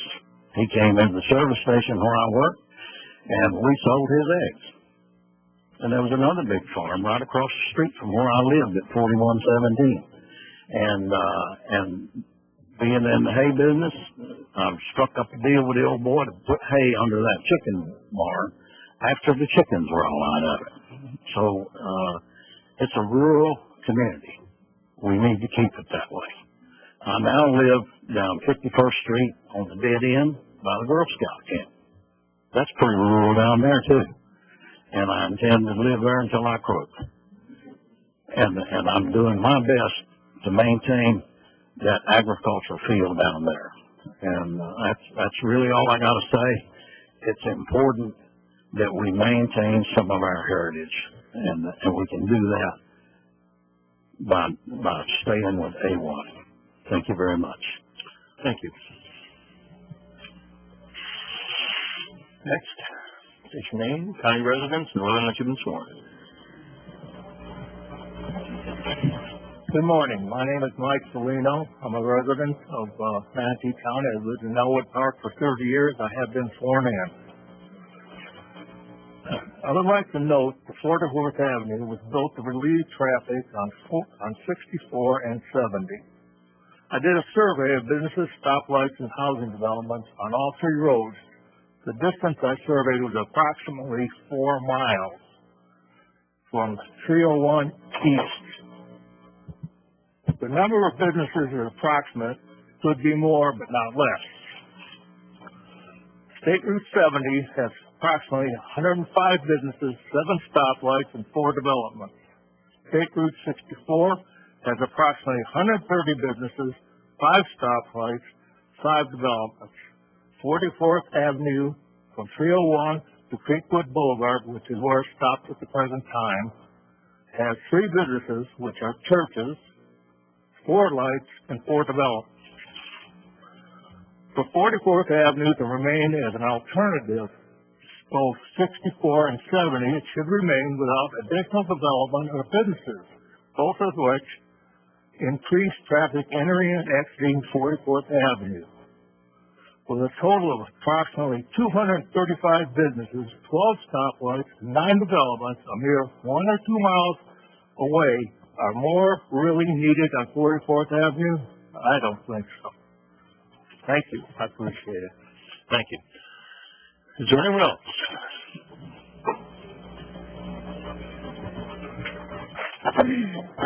Hi, my name is Kay. I'm a resident of Manatee County. Kay Kearns, sorry. I'm a resident of Manatee County, and I've been sworn in.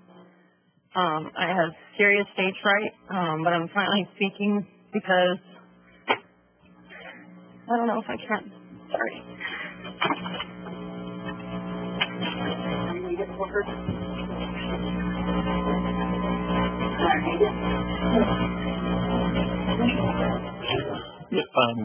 No.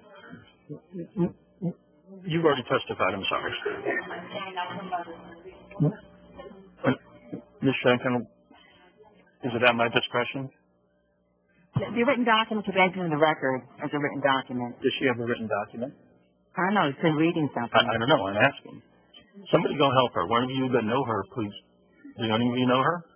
Well, go help her. See if she has a written document and she wants to read it for her.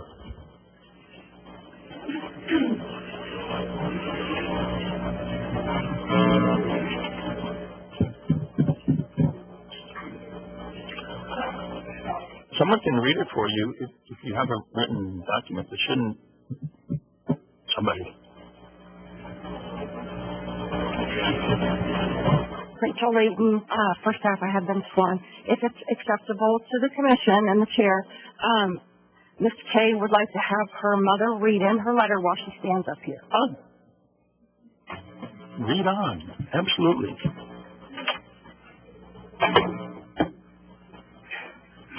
I have serious stage fright, but I'm finally speaking because this is very important to me. My property is at 3807 45th Street East, with my south property line of 1,056 feet on the border of this proposed development. A little bit about me and what my property means to me. My family could never afford horses growing up, so I dreamed the big dream of getting my own horse and building my dream barn.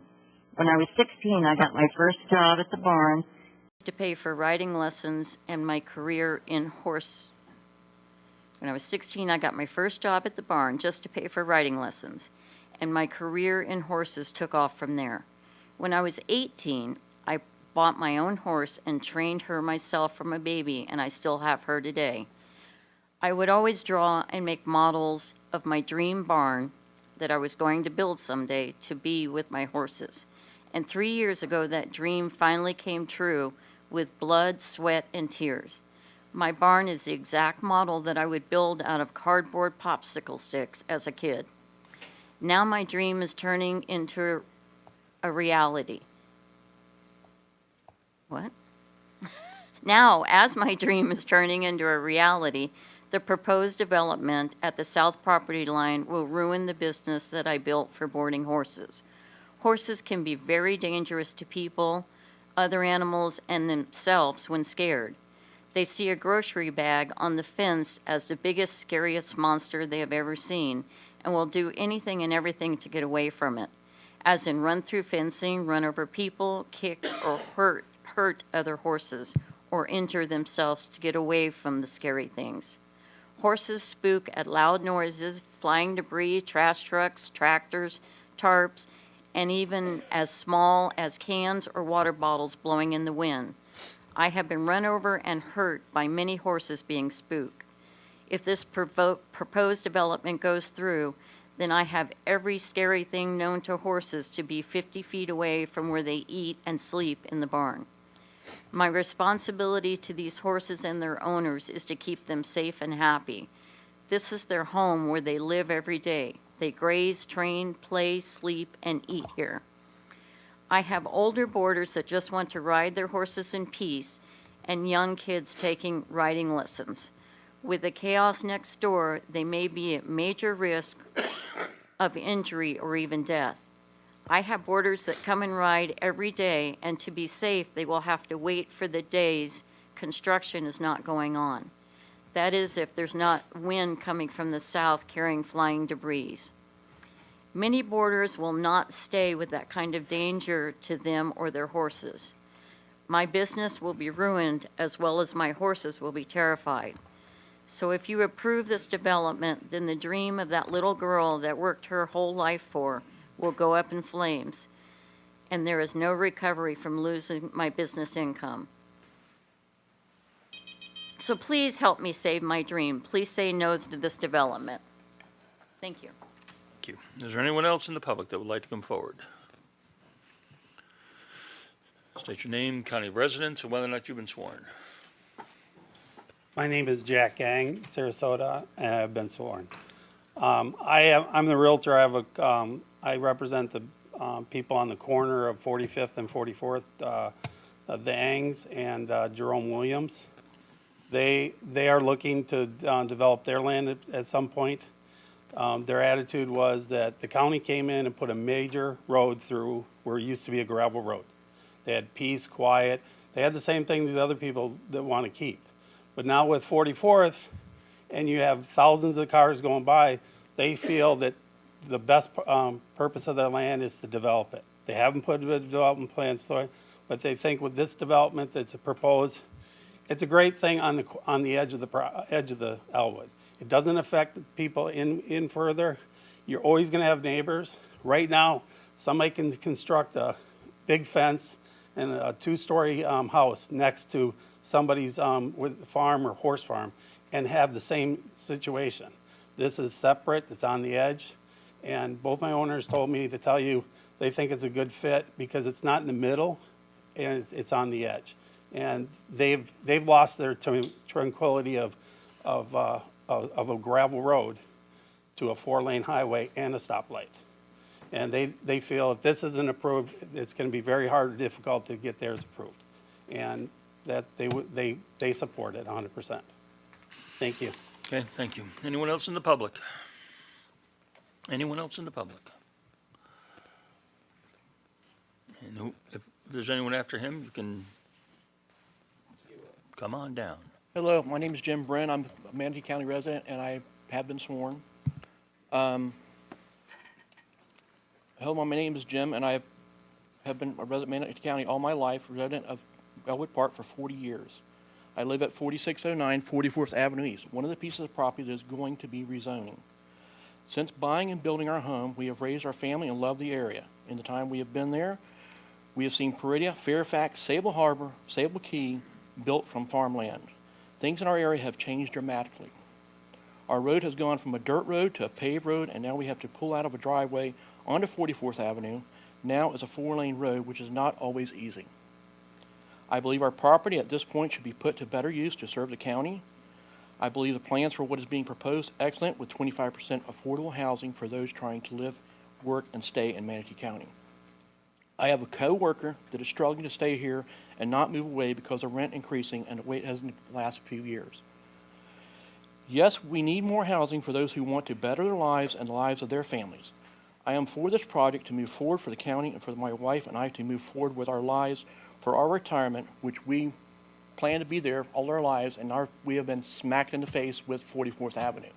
I know everybody else back there has wanted what we had to stay there, but I believe it's better in the future to develop the property for housing.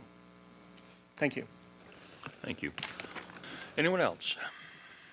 We'll be closing the public comment portion. All right, public comment portion closed. Does the clerk need to take a short break before we wrap this up, or is the clerk okay for another? I'm sorry? Good. All right, staff closing comments.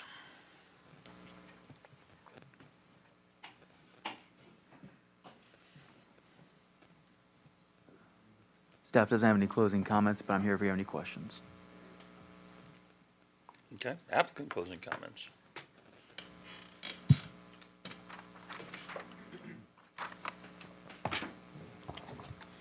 All right. Thank you, Commissioners. I'm going to put a GDP up there just so we have something to look at instead of me while I'm talking. Again, I'm Scott Rudisell, for the record. First of all, I'd like to thank the folks from Elwood Park who came out and spoke. They were very respectful. I thought they did a really nice job of presenting their viewpoint, and I think we all understand their perspective here. I mean, you have a neighborhood that has historically been large lot, agricultural oriented, and now you have a major thoroughfare running through it, with a bridge that in the very near future is going to connect Lakewood Ranch to Anna Maria Island with an arterial roadway similar to State Road 70 and State Road 64. Going back to what Mr. Gang mentioned, you have owners who front on 44th Avenue who are now already being impacted by what that looks like. This was not long ago. This intersection was a stop sign and a dead end road. I mean, this whole area was relatively isolated until this connection was made, and it totally changes. I mean, you heard the comments about the impacts that they're already feeling. And so our position has been this whole time, we understand Elwood Park and it wants to remain the way it is. But the parcels along 44th Avenue East and they're fronting now on this major arterial roadway, that's just not reasonable to think that they're going to develop as large lot agricultural uses. Given what's there now and the investment that the county's made in that infrastructure, that's just not a reasonable use for that property. These lots that we're talking about have commercial zoning eligibility. They're within that node. They could come in and ask for commercial zoning right now, but they're not doing that. They've come in with affordable project with a height cap and with significant buffering and have really been responsive to the requests of the residents. We think this project is actually a really good transition between a major arterial roadway and then the large lot agricultural uses that are going to continue to the north. And so we think this is actually a great project for this area. And I think Philip has a couple of comments as well to wrap up, and then maybe the applicant. So thank you. Thanks again. Just wanted to respond to a few of the comments. There was a discussion of change in circumstances. Comprehensive plan line on a map is very different from the investment in infrastructure and the reality of having a major arterial roadway being built. I'm sure that is logical, but just to say it for the record, to provide evidence for a change in circumstances. There was discussion of 45th, which is the north-south roadway. I spoke to in the case-in-chief presentation about the addition of a sidewalk. I do want to mention there's a 22 feet of right-of-way dedication that occurs. That's private dedication of additional right-of-way to the county on that western boundary.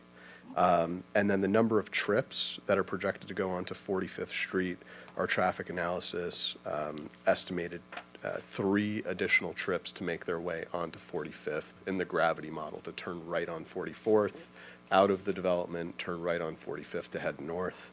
And once again, that was intentional to ensure that there was limited intrusion of traffic into the Elwood Park neighborhood.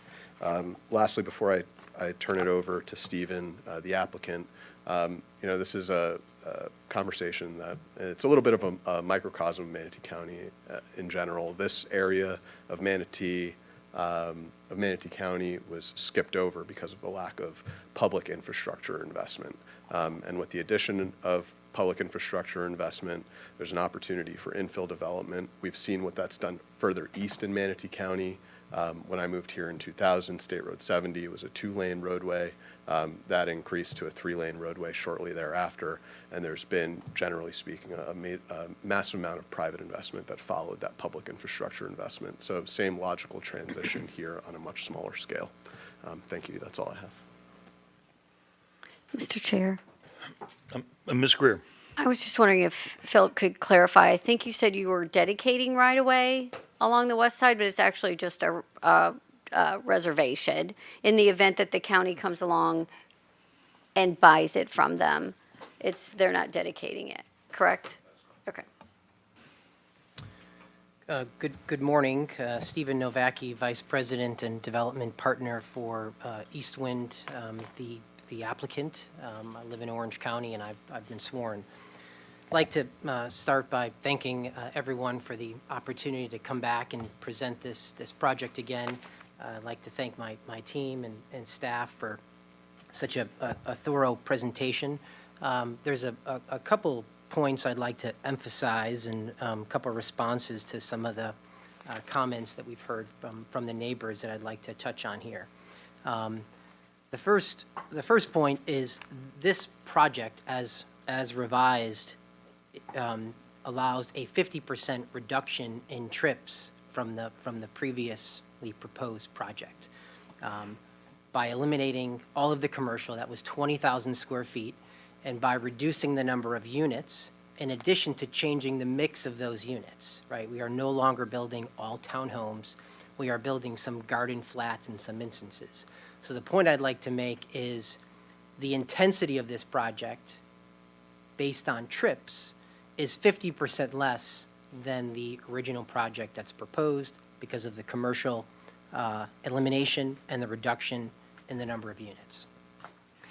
Number two, we've made a concerted effort here to taper the density, right, and to concentrate it along 44th Ave, away from the neighborhood, and we've eliminated access from this project directly onto 45th Street, which is in Elwood Park.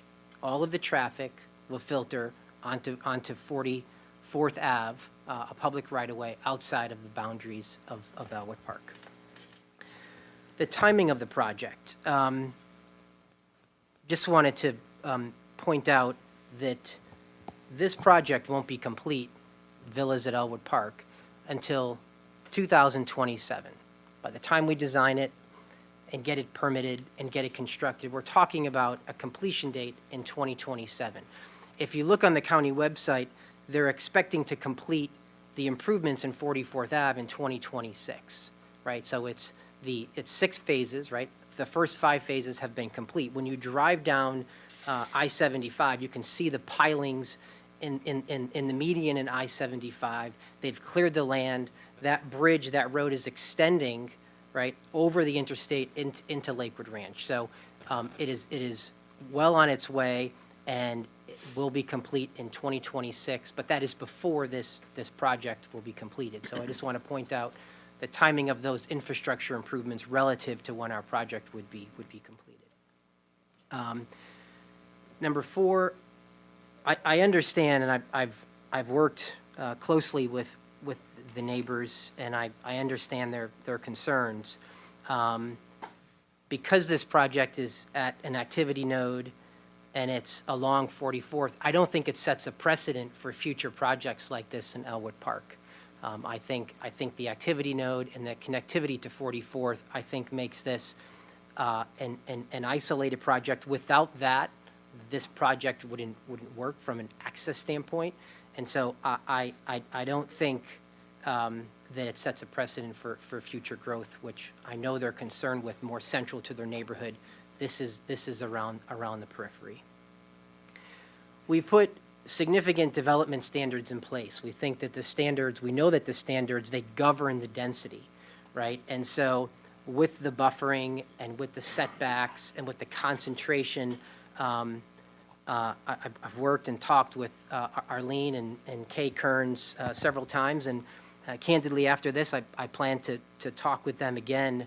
I'd like to get them comfortable. I see where they're concerned, but I also know that, with the standards and the stipulations that we put in place, I don't think that this project destroys their way of life or destroys their business, and I plan to have some continued conversations with them regarding that. Lastly, workforce housing. I mean, this is an important component of this project, and Eastwind, we've done this before. In fact, it's very central to our DNA. In the recent past, we've done 9 projects that have workforce components just like this. So what we're proposing is something we've done 9 times before. If you add up the number of units for those projects, those 9 projects, it's 1,100 units. So we understand workforce housing. We've gone through the process with Manatee County. We've gotten the certification. We understand the requirements of the program, and we're committed to the LURA and the 20-year commitment that entails. So I think that this is a compelling component of the project, and just want to make sure that everyone's aware that we're well qualified and we've done this before. That's all I have. If there's any other questions for myself or my team, we're available for additional questions at this time. Thank you. Thank you. Anything else, Mr. Rudisil? All right. Thank you. Commissioner comments, questions, statements, thoughts? I'm still thinking the density's, I still think the density's too high for this. If you look at the map, Radia is probably about 3 units per acre. It's not 6, so I'll be voting for denial.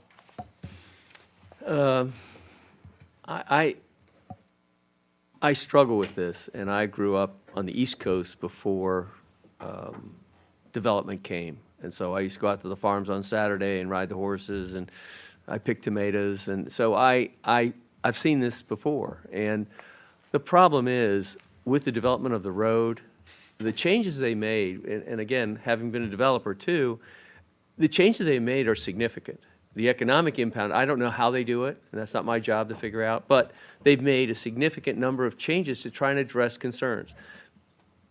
But when you put 44 through, the events are they set up a node for development, they set up a demand and valuation, and the complementary uses of that arterial road for development change. And so when you say that 1989, nothing's changed, that's an opinion I don't hold. I mean, it's changing every day. And I bought on 70 before there were more than 2 lanes. So I get it. I don't like it. I would rather, so I feel you. But I also think that good development also says we need more housing.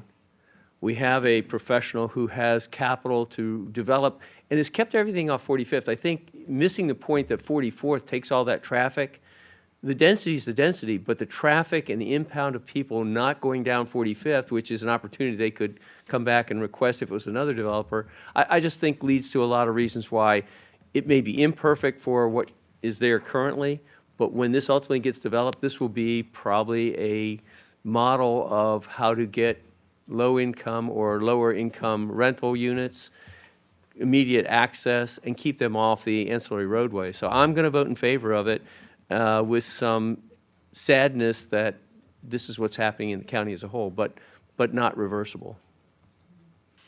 Thank you, Mr. Rutledge. Any other comments or thoughts? I mean, generally speaking, I tend to agree with Mr. Rutledge. I'm a Manatee County Planning Commissioner, not an Elwood Park Planning Commissioner or Lakewood Ranch Planning Commissioner or Bayshore Gardens Planning Commissioner. And for the overall picture of Manatee County, 44th is significant. I think the applicant mentioned that 44th is 40-foot right-of-way. That's just never going to change in life. So precedent setting is probably not something I'm overly concerned about. There's nothing going to bleed back into the north. And 44th is a significant investment by the county. Water's there, sewer's going to be there, so I'll be, and everything that the applicant has done, 90-foot setbacks, 65-foot setbacks, those are something, I've been doing this 30 years, and you just don't see those kind of things. So I'll be supporting the project with all the things that they came back in to change it with, but that's just my thoughts. So, other comments, questions, motions to be I just want to make discussed? one other comment. I appreciate very much you coming down here and showing your support and being committed to your lifestyle and what you want. And I think you've done it in a professional, appropriate manner. It's not unheard. But again, some of the requirements of what's going on in our community make me vote against that. And I'm sorry that will be disappointing to you, but I hope you will not think that we're not appreciative of what you've been doing out there and what you are doing out there. Any further discussion, motion, up, down, middle? We have a motion by Mr. Rutledge to approve. We have a second by Ms. Onstad. You may go ahead and vote.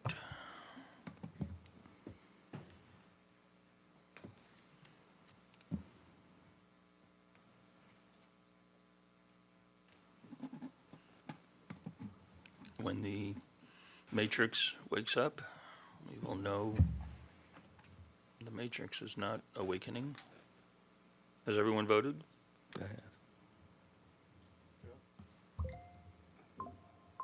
All right, we'll do this by voice. The motion is to approve by Mr. Rutledge, seconded by Ms. Sonstadt. All in favor of the motion to approve signify by saying aye. Aye. Against the motion? Aye. All right, it carries 1, 2, 3, 4. Let it show that the motion carried 4-2 with Ms. Keba and Mr. Delesline in opposition. And now number 9, item number 9. Same thing. Hold on, we have one more. Well, we have one more thing, but item number 9.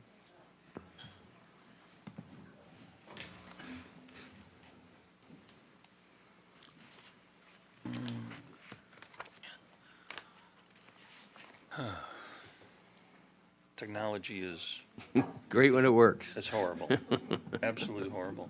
Would someone like to verbally make a motion? Weird. We can see it. I It doesn't show 9 on can't 8. see anything, so. Number 9. Go to motions. Finally, there, it woke up. There it is. Yeah, mine's stuck. Results are pending. The matrix is wondering if we're. Should we just do it the old-fashioned way? I don't know. All right, so we have a motion by Mr. Rutledge and and it looks like the motion carried again. Well, that's number 8. You're on 8. Yeah, my screen didn't change. Right. I'd make a motion All right, that all right, we- stop.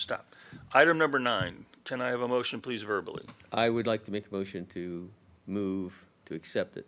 Okay, we have a motion by Mr. Rutledge. Second by Ms. Onstand. Number 9 to approve. All those in favor of the motion signify by saying aye. Aye. Aye, opposed? Aye. All right, again, motion carries 4-2. We are now going to take a very quick 5-minute break, and then we'll be back for our last item.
PDR 2326ZG, LWR Parcel J.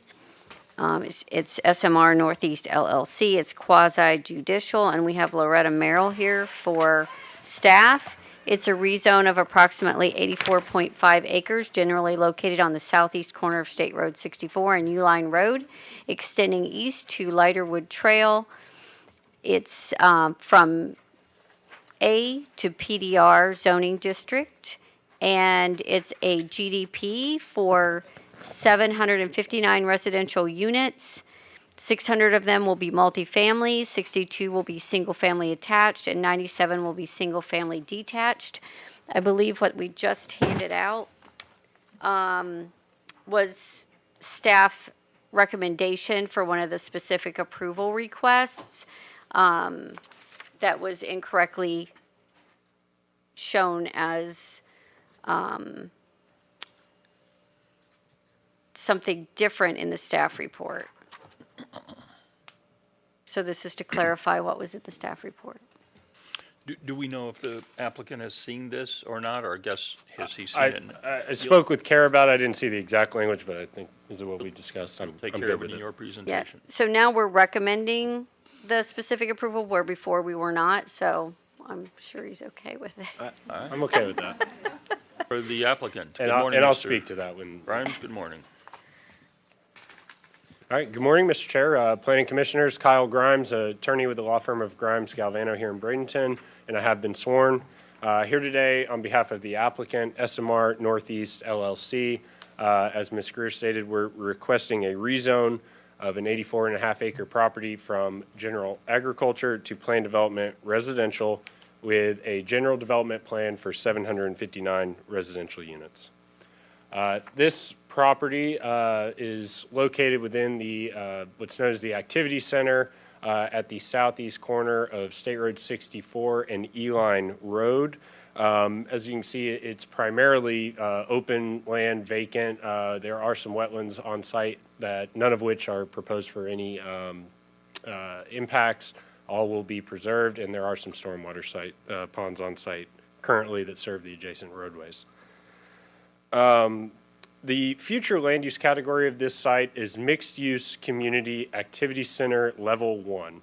And that's set out in your comprehensive plan for this area known as the Northeast Quadrant. There are areas that are MUCR, which are more residential based, and some that are this activity center, which are planned for kind of at your nodes at the corner of thoroughfares for higher density projects and non-residential projects. It provides for a minimum density of 6 dwelling units per acre and a maximum of 9. This site is also located within the boundaries of the Northeast Quadrant Local Development Agreement. I know some of the commissioners here have maybe recognized that from a non-residential project we had recently. But basically that LDA set out the development rights in this area and the long-range planning goals for this whole area known as the Northeast Quadrant, which you can see on the right side of your screen. Sorry, I don't mean to interrupt you. The drawing on the right? This one? Yeah, I did that. You're the one who did that. I've been looking at that thing for years. I actually did that drawing. I'm Well, sorry. it's been. No, that was still being used. It's been in place for many years. It was approved back in originally in 2018. Yeah. Oh my And God. it does. I thought you might recognize that, Mr. Clifford. But it did set out the areas in pink that you can see there on the right side of your screen are the residential projects that were planned. And it sets out the maximum number of units as well as the areas in orange that are planned for commercial and sets out the non-residential square footage. This site in particular is at the very top of that Exhibit B on the right and is identified as Residential Project J with a maximum of 700 multifamily and 192 single family. Our proposal today is for 600 multifamily and 159 single family. And I do want to note one additional thing with the LDA. It also went into great detail of all the transportation impacts from all of these projects that were proposed, identified the mitigation improvements, and Lakewood Ranch has gone through and has already done all those mitigation projects. That's, you know, the four laning of the roadways throughout there, 44th, E-line, Rangeland, and all those mitigation improvements have been complete such that when these plans come in at the PSP, FSP level, they are eligible for their CLS at that time. So as we mentioned, we are requesting a rezone from agriculture to planned development residential. As you can see there on your screen, it is compatible with the development trends in this area, which are predominantly planned development residential. We do have some planned development commercial that has been approved directly to the west. That's the North American Shopping Center that's going in there. The area I've outlined in red to the east, that's one that's designated in the LDA as commercial and is actually going through the process now to bring that before this commission in the future for some additional commercial. And there's also another commercial, neighborhood commercial project that's going through the application process just to the northwest, directly north of that planned development commercial. So there are a lot of non-residential coming in this area, in this activity zone, to support these residential projects. We also, as you can see on your screen, have the Manatee County School Board site just to the south, and the Manatee Fire Rescue site to the east. With this request, we do have a general development plan, just setting out the basic parameters of development moving forward. Again, this is an 84.5 acre site, so we're looking at a density of approximately 8.98 dwelling units per acre. We are providing all the residential roadway buffers along the perimeter of this site. The lighter gray you see on the western portion, it's a little hard to read, but that's slated to be the multifamily side right there at the corner of the thoroughfares. And on the east side is the single family. And although it is single family, it is planned to be a for rent product type. So we feel it's a good compatible with that multifamily and in this area at the activity node.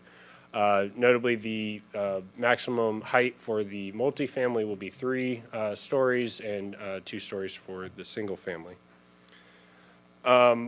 With regard to the specific approval requests, we do have 2 in there, and it's to remove the requirement for a 6-foot opaque wall and the screening buffer, but that is only on the interior of this site.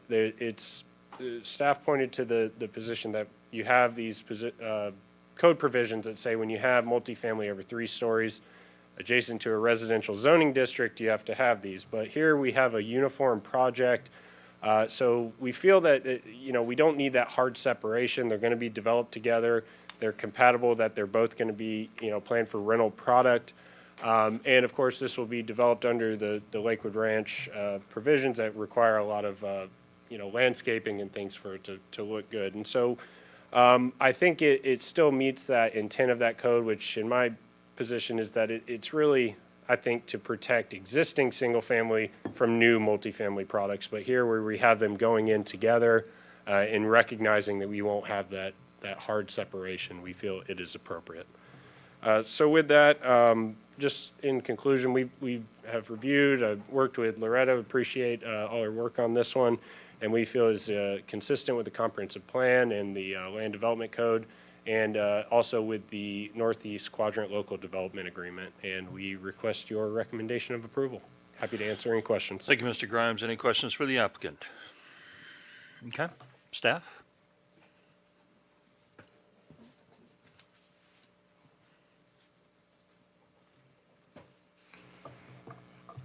Good morning, I'm Loretta Merrill with staff, and I have been sworn.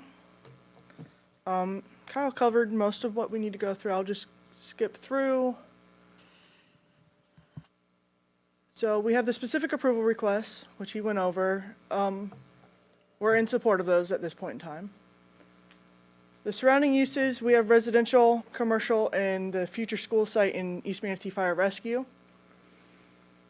The positive aspects that we noted was the proposed residential development adjacent to the future school site, so the kids can go to school right there. No proposed wetland impacts, and the public facilities are available to serve this development. Some negative aspects is it's a GDP, so we can't analyze it to a real specific design, but that'll be looked at later on.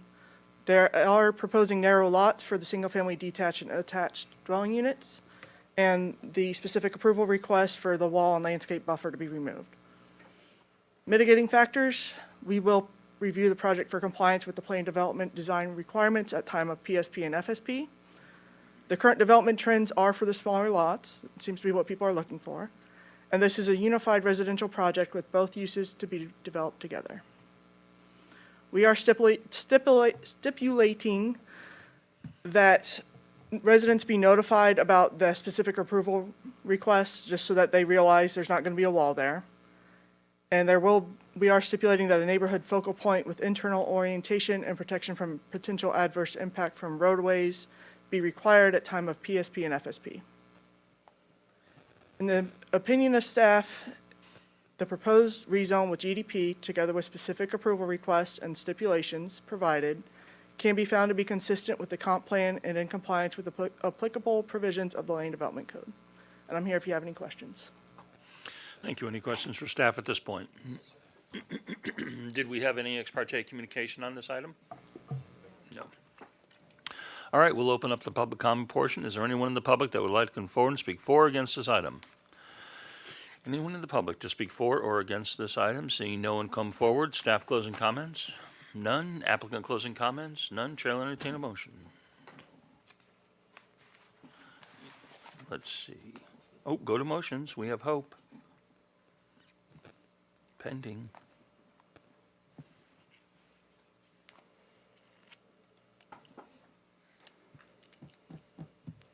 You gotta ask the IT department why every month we can't. Well, I'm going to in a few seconds. All right, we'll do this verbally. Chair will entertain a motion? Mr. Chair. Ms. Onstead, motion to approve. Mr. Essingler, second. Any further discussion? All those in favor of the motion to approve signify by saying aye. Aye. Opposed, same sign. Motion carries unanimously.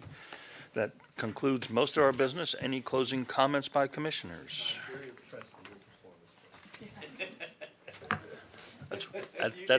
That's why you put me in this chair, isn't it? That's why I give it to you. All right, we're Thanks,